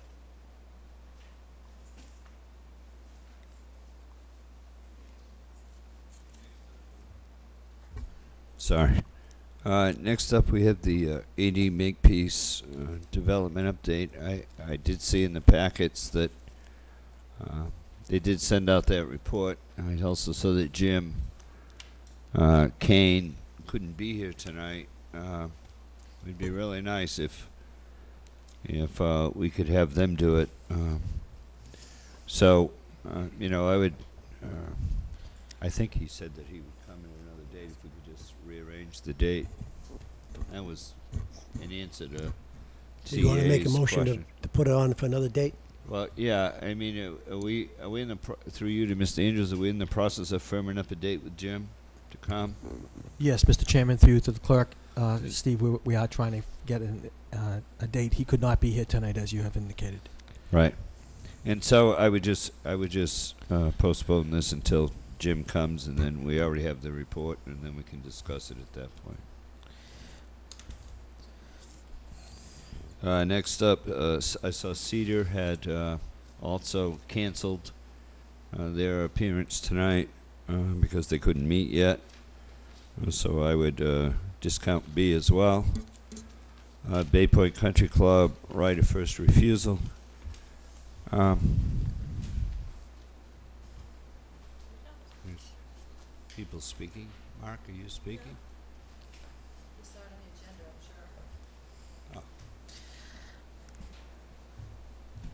Mr. Can I help you? I believe that we were on the agenda for C. He's from DCU. Oh, okay. Have you got something for the board? No, it's on the agenda that we were going to discuss the Oh, right the of issue first. is on the agenda, right? Nothing new Right. from digital Well, at this point? No, as you know, my name is Mark Harriman. I'm Right. from Digital Credit Union. We had put forth a request for this board to waive its 60-day right of first refusal, as we have secured an offer on the property for $1.7 million. And I believe that was in your package from last week. It was. So it was put over until tonight, I believe, so that you could discuss the matter further with your town council. Yeah, there were two issues, as I recall, from last week. One was the Cedar discussion, and two was having town council look at the letter to make sure it was appropriate, and then it was detailed enough in a regular bona fide type of offer to the town. I didn't see anything back from Rich Bowen. Did anybody? Yes. He did You did? respond. Yes. He wrote back this afternoon, Mr. Chair, You- through you. In fact, I saved it because I figured somebody might not have it. I'm sorry, Mrs. Winslow. What did she say again? I don't know. Both of you talking, I'm getting confused. Mrs. Winslow, you want to go ahead and... Yes, Mr. Chair. Attorney Bowen did respond this afternoon. He did state that the waiver is acceptable as to the legal form, which was one of the issues we asked him to address. One of the questions that I had was the petitioned article at town meeting, because we, as a board, a citizen's petition article has to go forward at town meeting. They're the only people that can withdraw it. And my concern was that if we vote, we sort of make that a moot point, and we may be stepping on some toes. Didn't Attorney Bowen address that in the email? Well, he didn't, he addressed it sort of, but he addressed it by saying that the petitioners will be moving for further study with respect to the article. So, that was the information he had. I didn't see Mr. the Holmes. email, Mr. Chairman. That's all that the email said. I haven't because- spoke to the petitioners myself, so I'm Me not. myself, I haven't gotten an email this afternoon because I haven't been on the computer, but Yeah, those were the only 2 points in his email. That's exactly what he wrote, other than, I think, hi and, stuff in your like that. contract to the new buyers, and they realize it's a 60-day waiting period. That's correct. They've been informed of that, yes. Right, okay, so there isn't any problem if we wait until after town meeting? Well, Mr. Chairman, this is an operating business, Right. and DCU as a mortgagee, while we have operated it in good faith, we are not golf course operators, and we would like to be able to move this forward as quickly as possible. I understand that there is a warrant there, but that warrant doesn't address the fact that it's not for sale for $1.4 million. I don't know who put the warrant forward. Nobody has contacted me for any financial information regarding the property or the level of working capital requirements or additional investment it's going to require. So, we would like to be able to move it forward. You do have the option of not addressing it. That is correct. But we'd like to get it into a developer's hands as soon as possible, because there's enough work that needs to be done now for next year to make sure that it gets to the top level that it needs to. Mr. Chairman, Mike? through you to my fellow board members and Mr. Town Administrator, I understand that we have a document in front of us asking us to waive an offer for the Bay Point Country Club, or our option. The town's option. Right. But what I haven't seen is in my hand, and maybe I'm missing it in my board packet, I haven't seen an actual valid offer. I've just heard a number thrown about. No, it was in your packet last week. It was a letter, that's all. It was a signed letter of intent. Right. And that's one of the questions I had from council tonight. Right.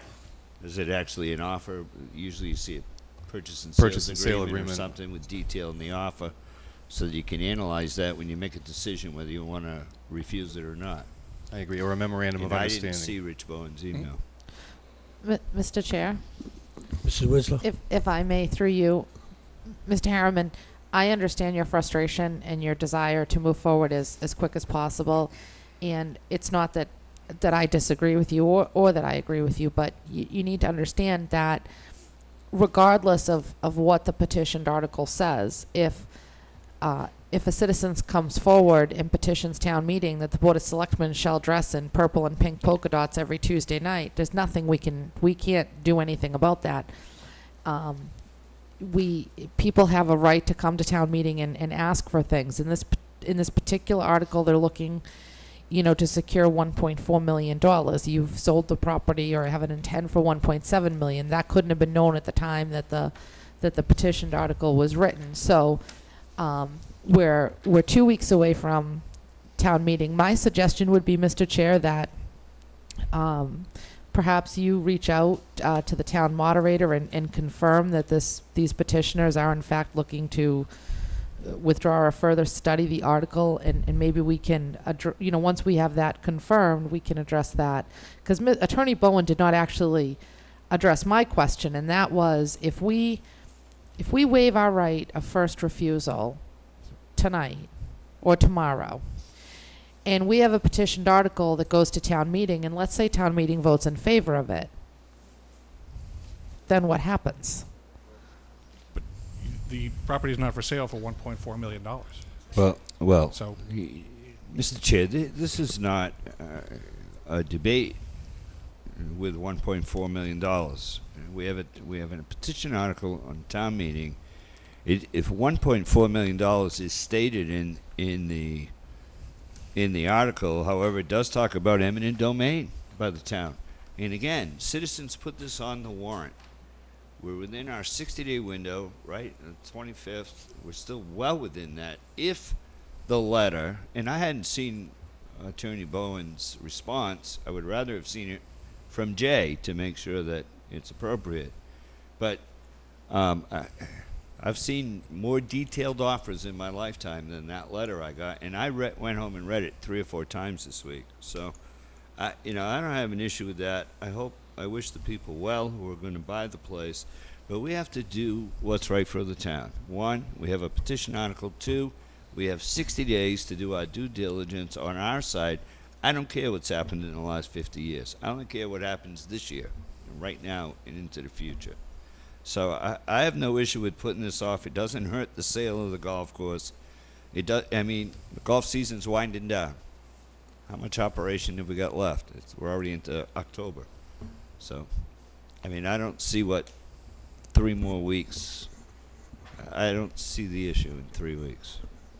Well, we do have, 2 more weeks for town meeting, and it shouldn't last more than 2 or 3 days. So right after that, we can, if whatever town meeting votes on, and like you said, they got 1.4, you're selling it for 1.7. I think it's a no-brainer for us to decide. But if they want to make sure that the people have a say, we'll go ahead and let the people have a say, and then we'll make the decision as soon as possible right after town meeting. And like I said before, it's not going to sell for 1.4, and we're in dire straits now as a town. So do we want to take on more responsibility? It'll probably be brought up when they bring it up at the petition. So if the board doesn't have anything else, we just wait until after town meeting, unless someone else has a suggestion. I kind of thought Wanna that's have a what we motion? were doing. I thought that's what we had Go ahead. decided last Right. week. That's why I was a little surprised. Just to make a see motion this. on that, Mr. Clerk, if you want. Did we Make a wait, motion. On what? we wait To until after town meeting? revisit the right of first refusal, and I'd like to make a motion that we reschedule the right of first refusal for Tuesday night, October 25th, if town meeting is over. And second, I'd like to see a detailed report from town council, from Mr. J, on that letter to make sure that it is exactly what we should be getting. Well, we do have the meeting on the 25th, as you... 25th, right, but we Right, don't well, know if with the new bingo system whether Right, this whether thing it's will be going to done, come up. right? If not, it could be the first. So it'd be the 25th. If it's done then we can wrap it up on the 25th. So the first Tuesday after town meeting Yeah, it'll be concludes. the What is first. that? It'll The be first of November. Tuesday, excuse me, I'm sorry, Mr. Chair. I think your motion wants to be the first Tuesday after town meeting concludes, so that No, would... after this article's taken out. After the article, not, because the town meeting might go on and the article is over with the bingo system now, Right. or the lottery, whatever you want to call Lottery it. system. That's what I'm trying to say. So the first Tuesday after the conclusion of... Because you could, let's say this doesn't come up on the 24th. Right, Well, as that's soon what as we're the saying. article comes up and is voted on, if But it's you voted said- down, then we can go ahead and do it the next day. Right. Even though town, like Mr. Holmes said, even if it goes on, if it finishes on Monday, then we can vote on it on Tuesday. Right. If not, we'll just wait until the 1st Right. of November, That works. or All right, whenever the Mark. article comes forward. Does that work for you, Mr. Harriman? Work? He says he's going to have to, right? That's correct. Okay, thank you for your time. Thank Okay, you. thank you very much. Appreciate it. Appreciate your wait. All right, next up is the discussion of policy 88-2. Yeah, there were some updates I saw. But as I looked through 55 quick, didn't it address everything that we were talking about for the most part? So, Mr. Oh, through Cruz, you to Mrs. Begley. Mr. Begley? I hope that I think everybody in the board received it. Policy number 85-02 replaces 88-2 and 89-08. Right.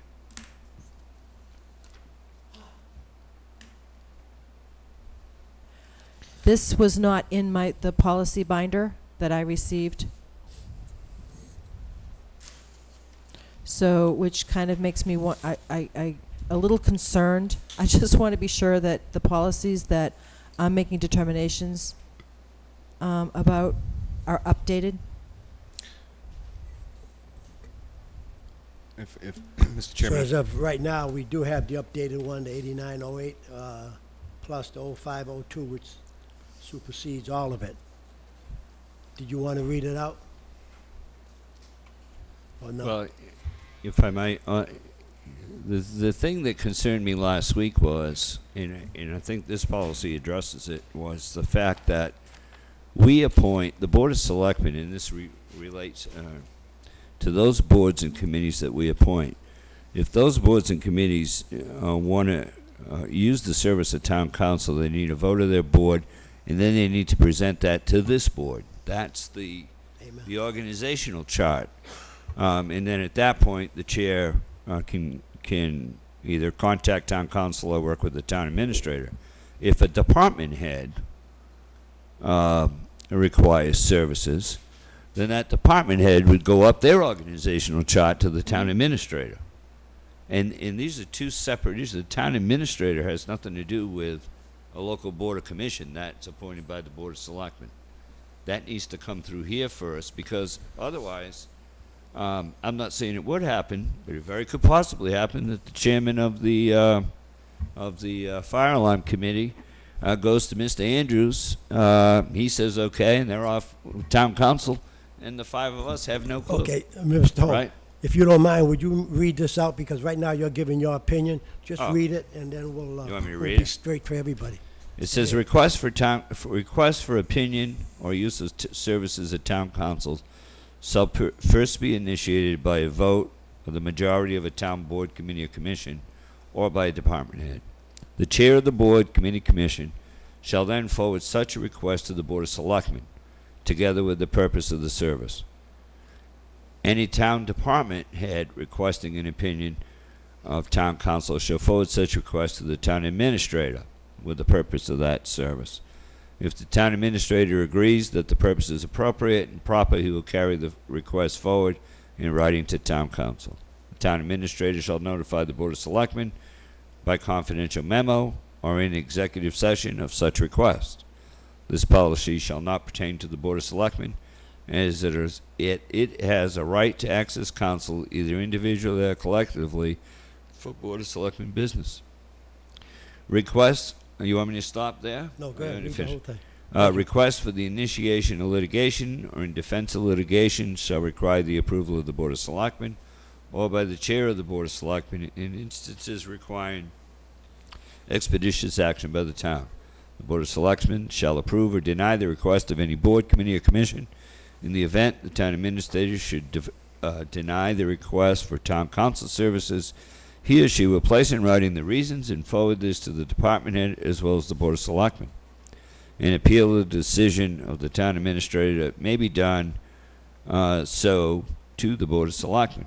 Written inquiries to and opinions from town council by a board, committee, commission, the town administrator or a department head shall be filed with the Board of Selectmen and the town clerk, except in matters involving litigation or prospective litigation, which shall be marked confidential. The Board of Selectmen shall approve itemized bills for town council services before making payment. This policy shall not conflict with town officers entrusted to uphold and enforce the Massachusetts general laws, including but not limited to the health agent, police, animal control officer, and building inspector. This policy shall take place immediately. 16 August 2005. At the time it was Bruce Savageau, Mary Jane Pillsbury, Rainey Fernandez Abbott, Cynthia Parola, and Brenda Ekstrom. And this supersedes 8802, 8908, and this is number 0502. Thank you very much. Any question from the board? Mr. Chairman, I just have one comment. In the very first paragraph, the second to the last sentence. It reads, the town administrator shall notify the Board of Selectmen by confidential memo or in an executive session of such requests. I would suggest that we insert in that sentence when the words when appropriate before executive session, because there may be times when it's not appropriate under the open meeting law. Say it again. Right. The sentence currently reads, the town administrator shall notify the Board of Selectmen by confidential memo or in an executive session of such requests. The only time that we should be going into an executive session is for the purposes of litigation or other matters, but there may be a time when the town administrator is notifying us of maybe a request for a legal opinion. That's not. That's public. That's public. I see. So I'm just asking that we add the words when appropriate. Following the guidelines of the Massachusetts open meeting law. Correct. Then if we do this, we're changing the policy completely. Amending it, right? Mr. Chair, Appropriate. just two things through you in response to Mr. Schneider. When I read that sentence, I thought the same thing, but when I reread it, I realized that the town administrator has the option of either a confidential memo or calling an executive session, and one would hope that the town administrator would be schooled enough in this matter to choose the best vehicle to notify us. Just, Better in writing, I think. well, I mean, the second thing is that I thought that it was interesting that the policy did say that we are to approve the itemized bills. We do get copies of the legal bills, but we have never, at least as long as I've sat on the board, approved them.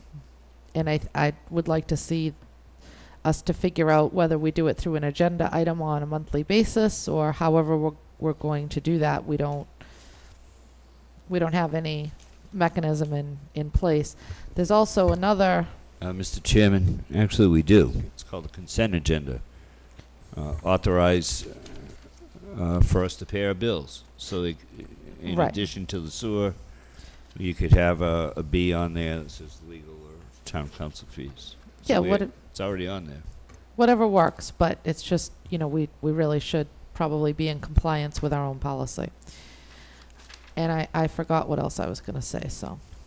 So that sentence is okay with you? Oh, yeah, I mean, it's not I really. mean the approved bills? You don't want any changes there, right? You're not No. asking for a change. I'm noting the changes. No, I think the policy's clear that we have to approve the bills. We haven't been approving the bills, and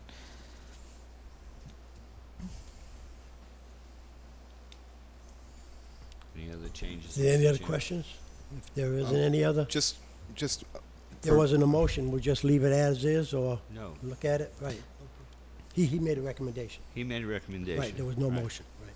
we, Mr. Chairman, we do approve the bills when we sign the warrants. Correct? Isn't that considered the approval for the bills? When we review them. Mr. Chairman. Right, we do, excuse me, we do review it, and it does come on our computer, and it's itemized. So we have a chance to look at it. If we have any discussion, we should have it then when we get it. But, Okay. Mr. Andrews? Mr. Chairman, I was going to make that salient point. It is in the warrant. The board does see it well in advance. If anybody has an issue with it, you can hold it.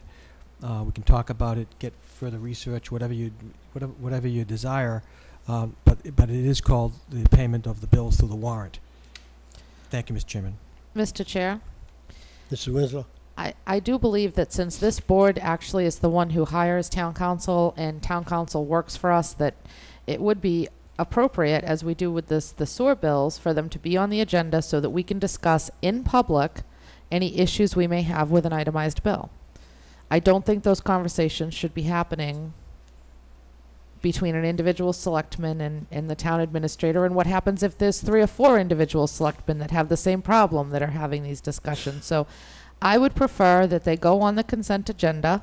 That's how it's done in many other communities that have a charter similar to ours. We do them just like we do the sewer bills and make a motion for payment. It's not like we're not going to pay our legal bills. We are the ones that vote the contract for legal services. And then if there's an issue, we can talk about it on TV. Yeah, and then when the meeting, we Mr. sign Clerk. it, when It'll we're give done. us Excuse me, more excuse me. quality time together. Let's hold this one at a time. Carol, go ahead. Are you finished? No, yeah, I'm good. I'm good. Mr. Holmes? No, I'm just trying to know if there's any changes, and it sounds like it's the same thing we do with this other stuff. You put it on the agenda, you review it, you come in, put it on the agenda, you vote on it, you sign it. It's right there in the box. Yeah. Right? Am I missing something? Nope. Okay. But I do think that Mr. Schneider's change, which is just a simple amendment, I don't think it's the rewriting of the policy. We could do an as amended, would require a motion and a vote, Well, right? I think you need to, Mr. Chairman, Yes. through you, I think, Mr. Holmes? if we make a change to this, and what I did was I said such requests when appropriate, following the guidelines of the Mass State Open Meeting Law. Because if it changes next year, we won't have to amend the policy. Right? Is that yes? So moved. Second. One second. Wait up. hold Because on. then this policy would get revised to 1110 or whatever it is. Can you just repeat the wording, Mr. Yeah, it Holmes? says here, the town administrator shall notify the Board of Selectmen by confidential memo or in an executive session of such request when appropriate, following the guidelines of the Massachusetts State Open Meeting Law. May I offer just one tiny suggestion? Sure. When appropriate, in compliance with. Following the guidelines, no, in compliance with. That works for me too. Open meeting law. So I'll withdraw my second. Compliance with. And Mrs. Begley made the motion. I made them. I'll Well, withdraw my motion. actually, Mike made the I know, motion. right. He withdraws. I withdraw a second. Let me reread it one more time, please. The town administrator shall notify the Board of Selectmen by confidential memo or in an executive session of such request when appropriate, in compliance with, and you took the word Mass State out, in compliance with the open meeting law. So moved. Mrs. Begley? Second. Second by Mr. Snyder. There are any more questions? All in favor? Aye. Aye. All opposed? 500. Thank you. So that would be 11, whatever. Next up is Wareham policies and procedures. I think that was. Mr. Chair, we just received those in our packets, and Put those off for next week. yeah, I'd Need a like to week? just put them off. That's the Wareham Police policy Yeah. for the up-and-coming accreditation. They want to be Right. up to date on it, so they did send it to us.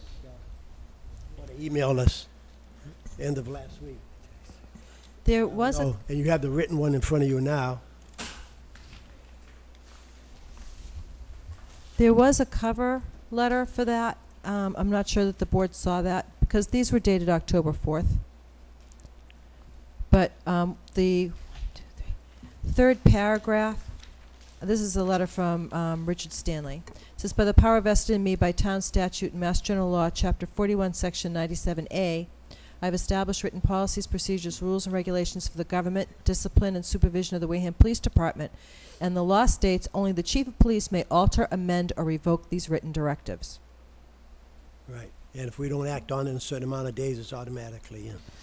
And Mr. Chair, normally the chief comes in to answer any questions we might have on the policies. Is it possible for us to get him to come by next week? And Yeah, that'll be perfect.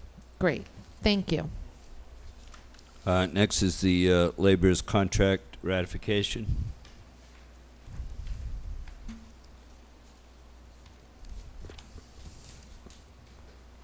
You have a specific motion that you're requesting here? Excuse me, Mr. Chairman, through you to Mr. Clerk, motion to ratify would suffice. And I will get everybody, we had to convert some older documents into Word documents, so I will get the members of the board the final documentation, hopefully sometime tomorrow.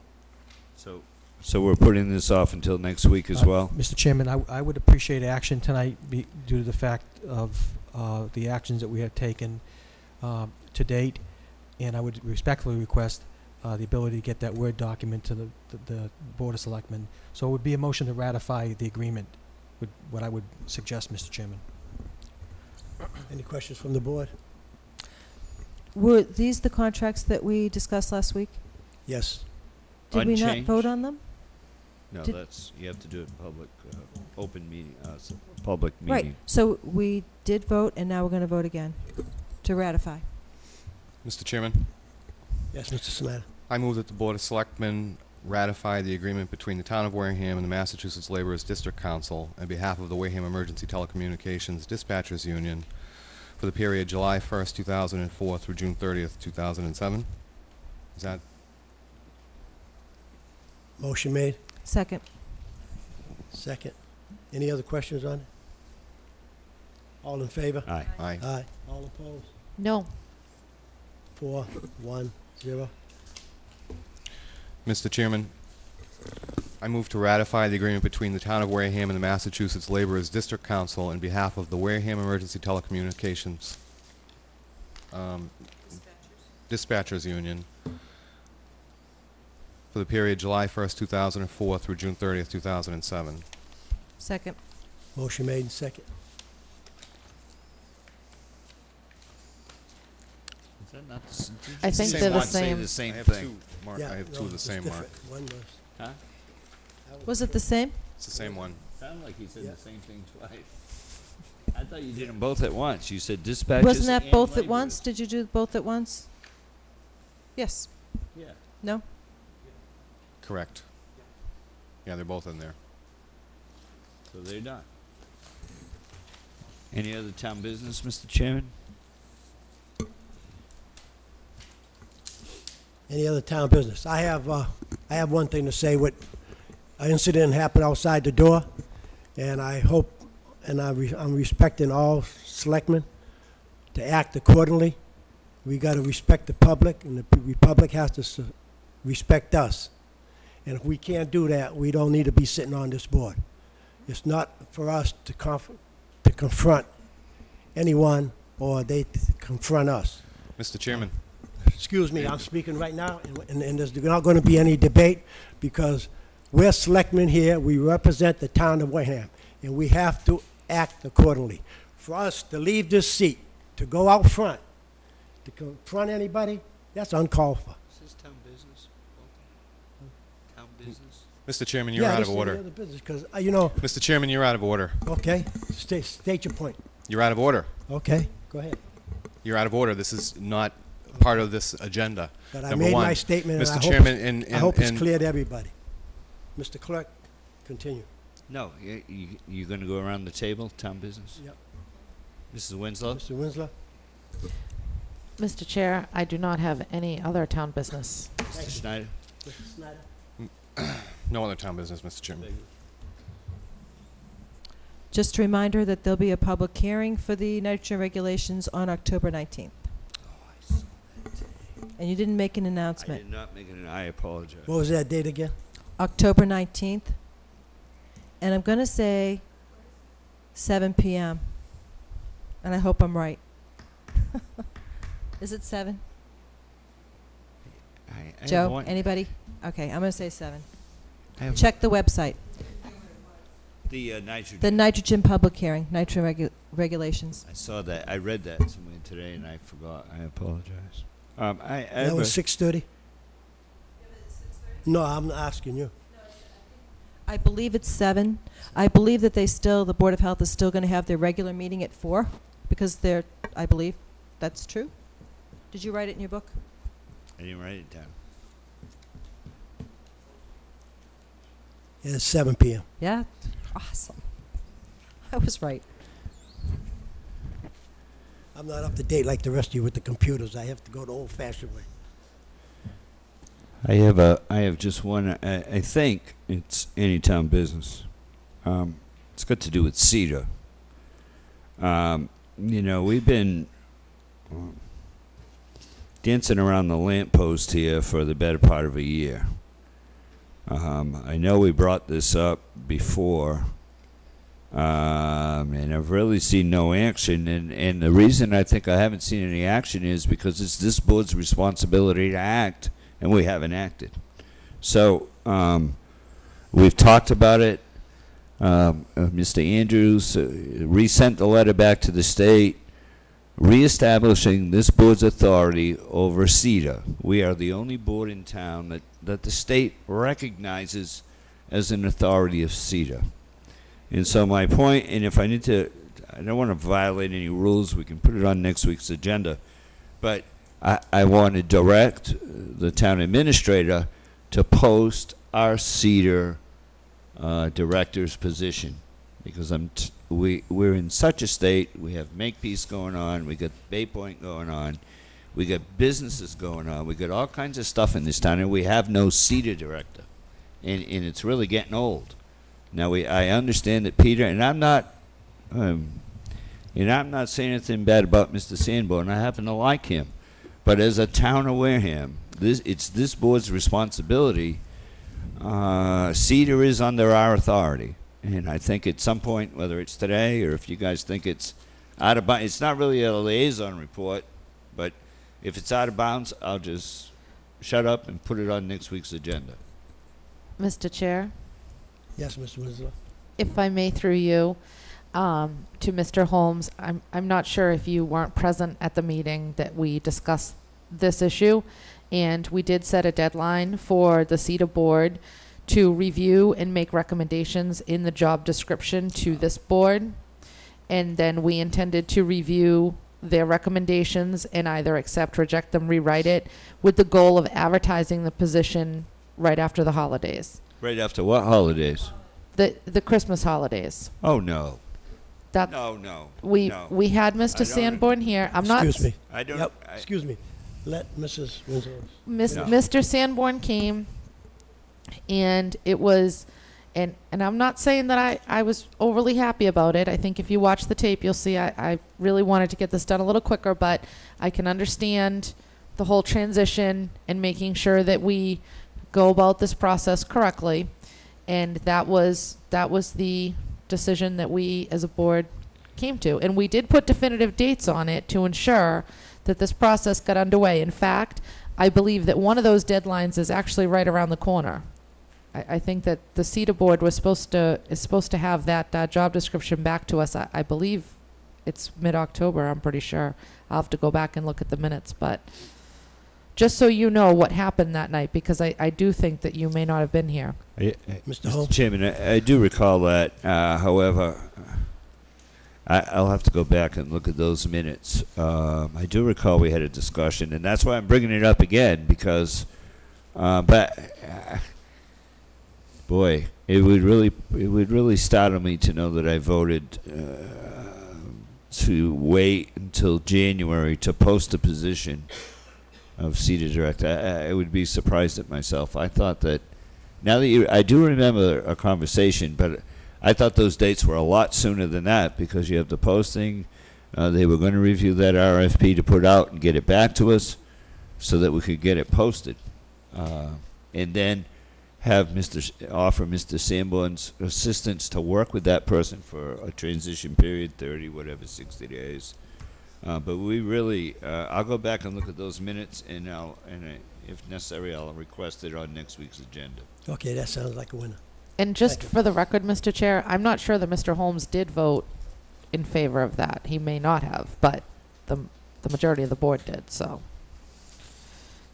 That was, Do you remember when that was? August-ish? July? August? it was, no, I'm pretty sure it was in August, or it was the last meeting in July. And it would be good, Mr. Chair, through you to Mr. Clerk, if we could all get a list of those dates that we set so we can keep track of them and make sure that we're getting our information in a timely manner. I'll find them. Thank you. Thank you. Any other questions? Mr. Begley? Under any other town business, this might be a good time to bring it up. Mr. Chair, we were talking about minutes, and what I have noticed is there are very few minutes of the Board of Selectmen that have come before this board to approve and to release. So I would love to be able to just go home and look online to see what minutes we're discussing. But these minutes have not come before this board, and the minutes that are posted on the website for 2011 are woefully inadequate. We're doing a great disservice to the public, and I don't think that we're complying with the open meeting law. So if we could just get approval of minutes on the agenda, and in fact, I think it was just last month that minutes from March came before this board for approval. So I'd like to see at least some of the minutes that the meetings that I've participated in come before this board for approval. Well, I'm glad you brought it up because when I first became the chairman, I made it a point to speak to Mr. Andrews about making sure we have it at least 2 weeks after the meeting's over, because open meeting law says 10 days from the time you request it. So we should have it back within 2 weeks in case somebody does request the minutes. And us being board members, if we have to wait 2 months after, it's kind of out of hand. So, Mr. Andrews, if you can work on that and tighten it up a little bit, we appreciate it. Mr. Chairman, I'll take it up first thing tomorrow morning. Okay, thank you. Mr. Chair. Well, I think somebody, Mike, did you have your hand up or not? No, me. Right, but I thought he did, so go ahead. I noticed myself, and I don't go online all that often, but some of the minutes that we have approved are not online. So I think that there may be a breakdown in the process. Those March minutes and that first meeting in April are sometimes tough because we did get both the people that were on the board didn't seek re-election, so we knew we would get 2 new people, and a few of those did get put off a couple times because somebody was absent, but even when we do approve them, they're not necessarily getting right up online, so I'm not sure if it's a staffing issue possibly. I know that, everybody in town hall is working really hard to get a lot done, but...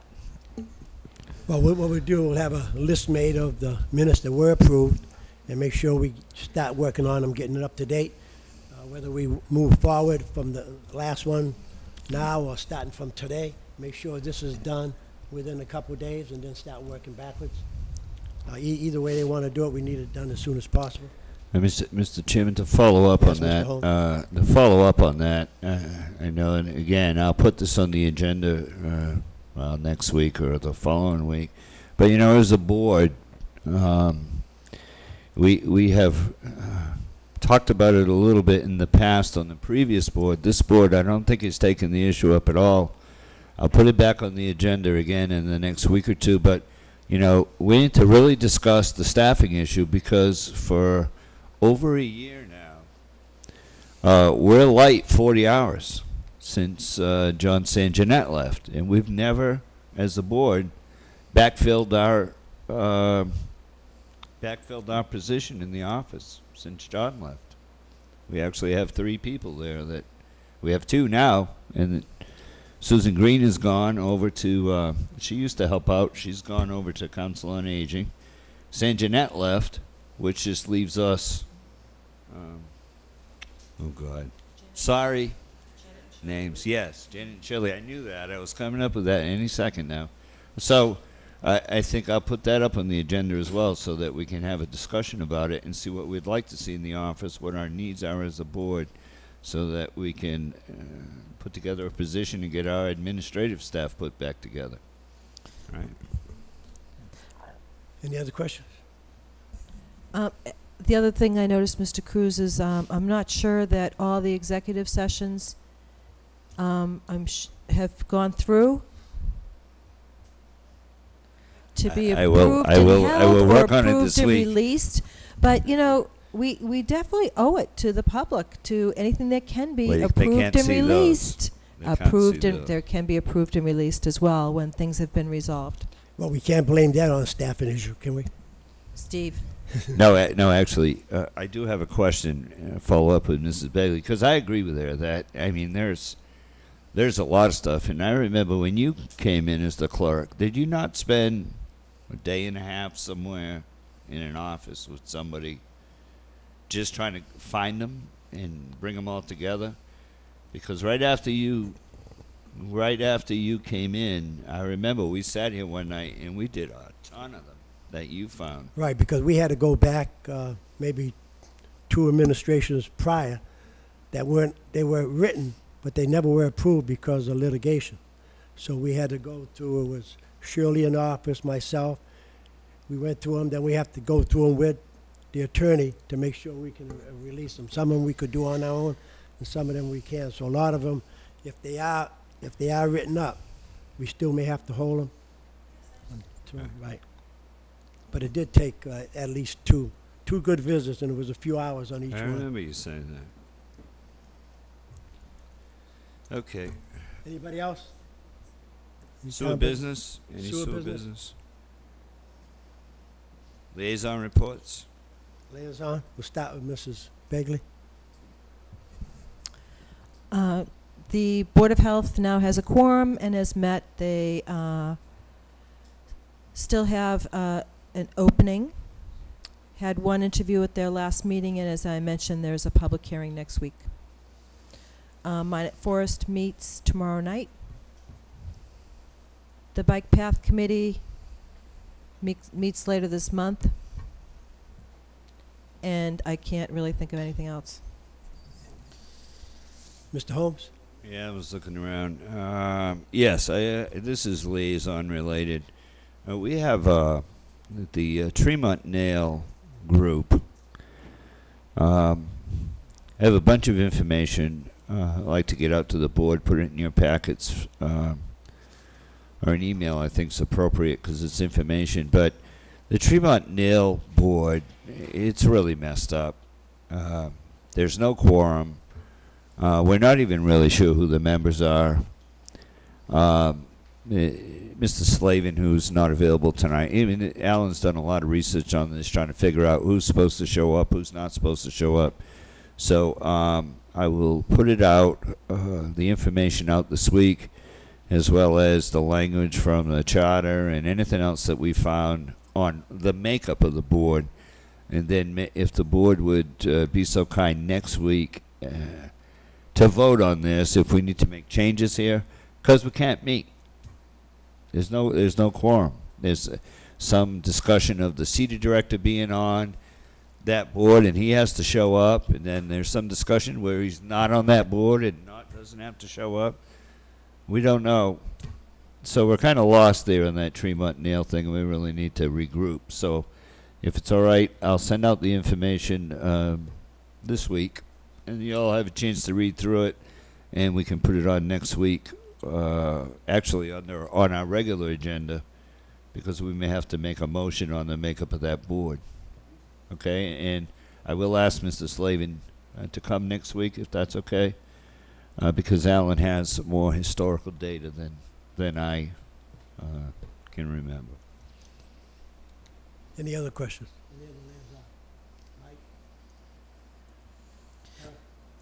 Thank you, Mr. Chair. The Capital Planning Committee will be meeting Thursday morning at 9 a.m. I believe that they are looking to meet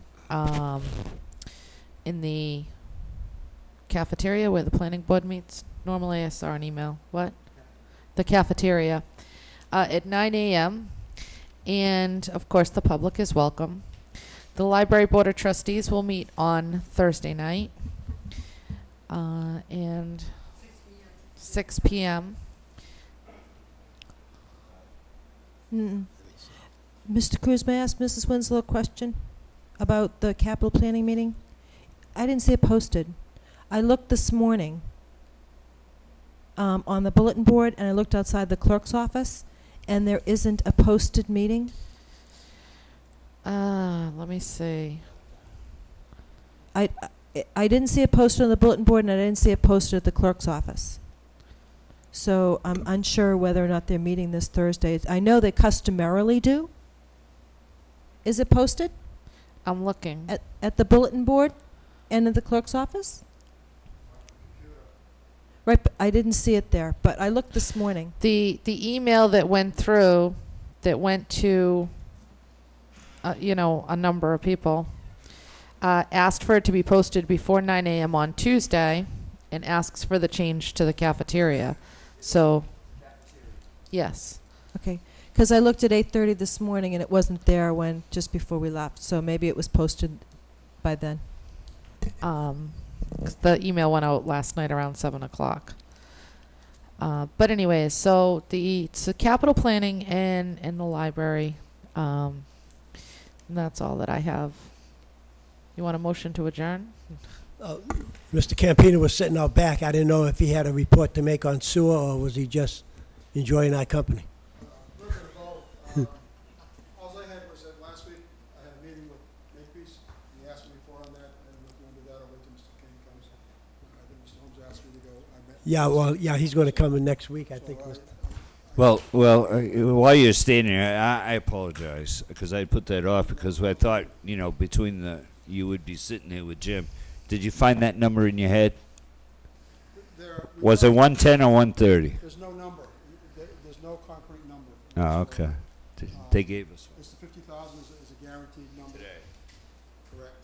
And what he's going to do is get back to us with a number. Okay. We talked about the BDOT and capacity.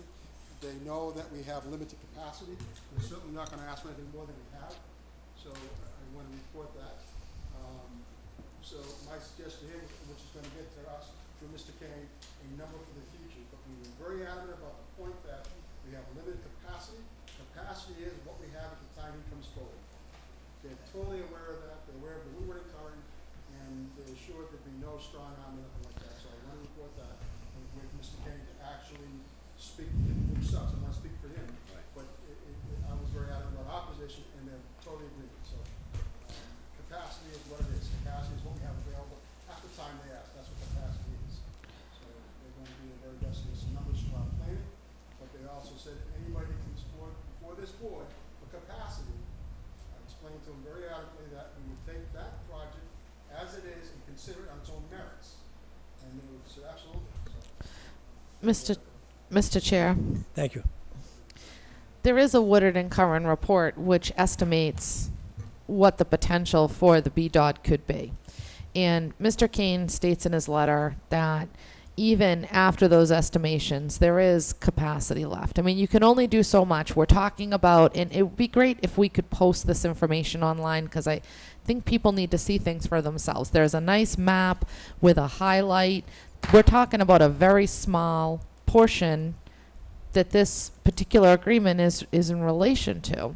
And the 50,000 gallons that we gave them was aside from this agreement. So just a suggestion that, but there is a Woodard and Curran report. I'm sure that Mr. Campina has a copy of that report somewhere.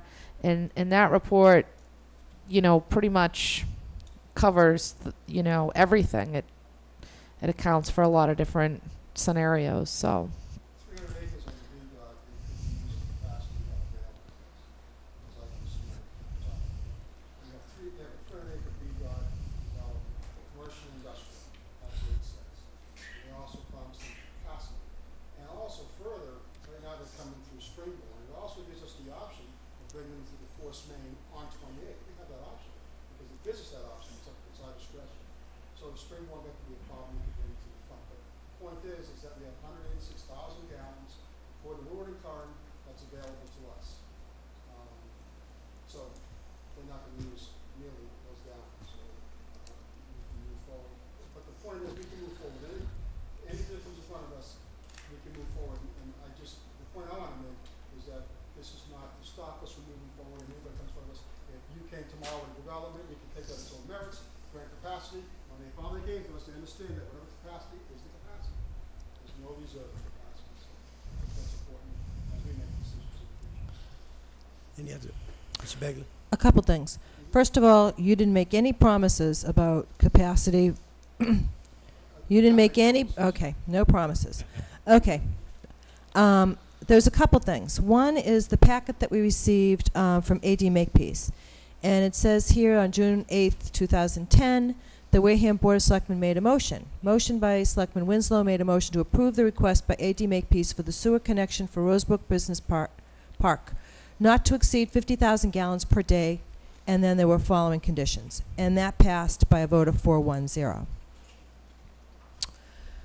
The other thing is on the Comprehensive Wastewater Management Plan, there's a section 1.192, and it identifies the Board of Sewer Commissioners. And it says the Board of Selectmen, acting as the Board of Sewer Commissioners, has the discretionary authority to permit or reject applications for sewer extensions or connections to the sewer system. It is the understanding of the Board that any other areas requesting or demonstrating a need for sewers could only obtain approval after all of the 12 sewer areas are connected. Other sewer needs areas would have to be identified in future CWMP efforts, which would be subject to future MEPA review. In addition, major sewer extension will require a DEP sewer extension permit. One of the many provisions that DEP will consider when granting approval is whether the project is consistent with the latest approved CWMP. So just food for thought, and we can certainly discuss that when Mr. Kane's able to meet with this board. No other questions from the board? Mr. Cruz, Chairman Cruz, I apologize. I do think that we should wait until all parties are present to really have a discussion about this. I do believe that the vote that we took on the 50,000 gallons, although it's not quite clear to me in here whether this is parcel A or parcel B, but the agreement between the town and AD Makepeace is relative to parcel B. It's not inclusive of the entire BDOD. And that's a very important piece for people to understand. That the BDOD being, however many acres it is, this agreement relates to one, on the map it's highlighted, parcel B. It clearly states throughout the agreement that this is parcel B. So I just want to make sure that that's clear. But I do think we need to really have all the parties present so that questions can be answered and everybody is on the same page and we can all understand going forward. We have a company who's making great strides in economic development. They've brought us a medical building. There's, we don't give everybody else a hard time like this. Ms. Lowe, I think it was already mentioned that we're going to have all parties Yes. presented before. So Thank if you you. want to hold off on that, you can make your statement at that time. I think you had a motion earlier. I motion to adjourn. Motion made. All in favor? Aye. Aye. Thank you. Oh, you already said?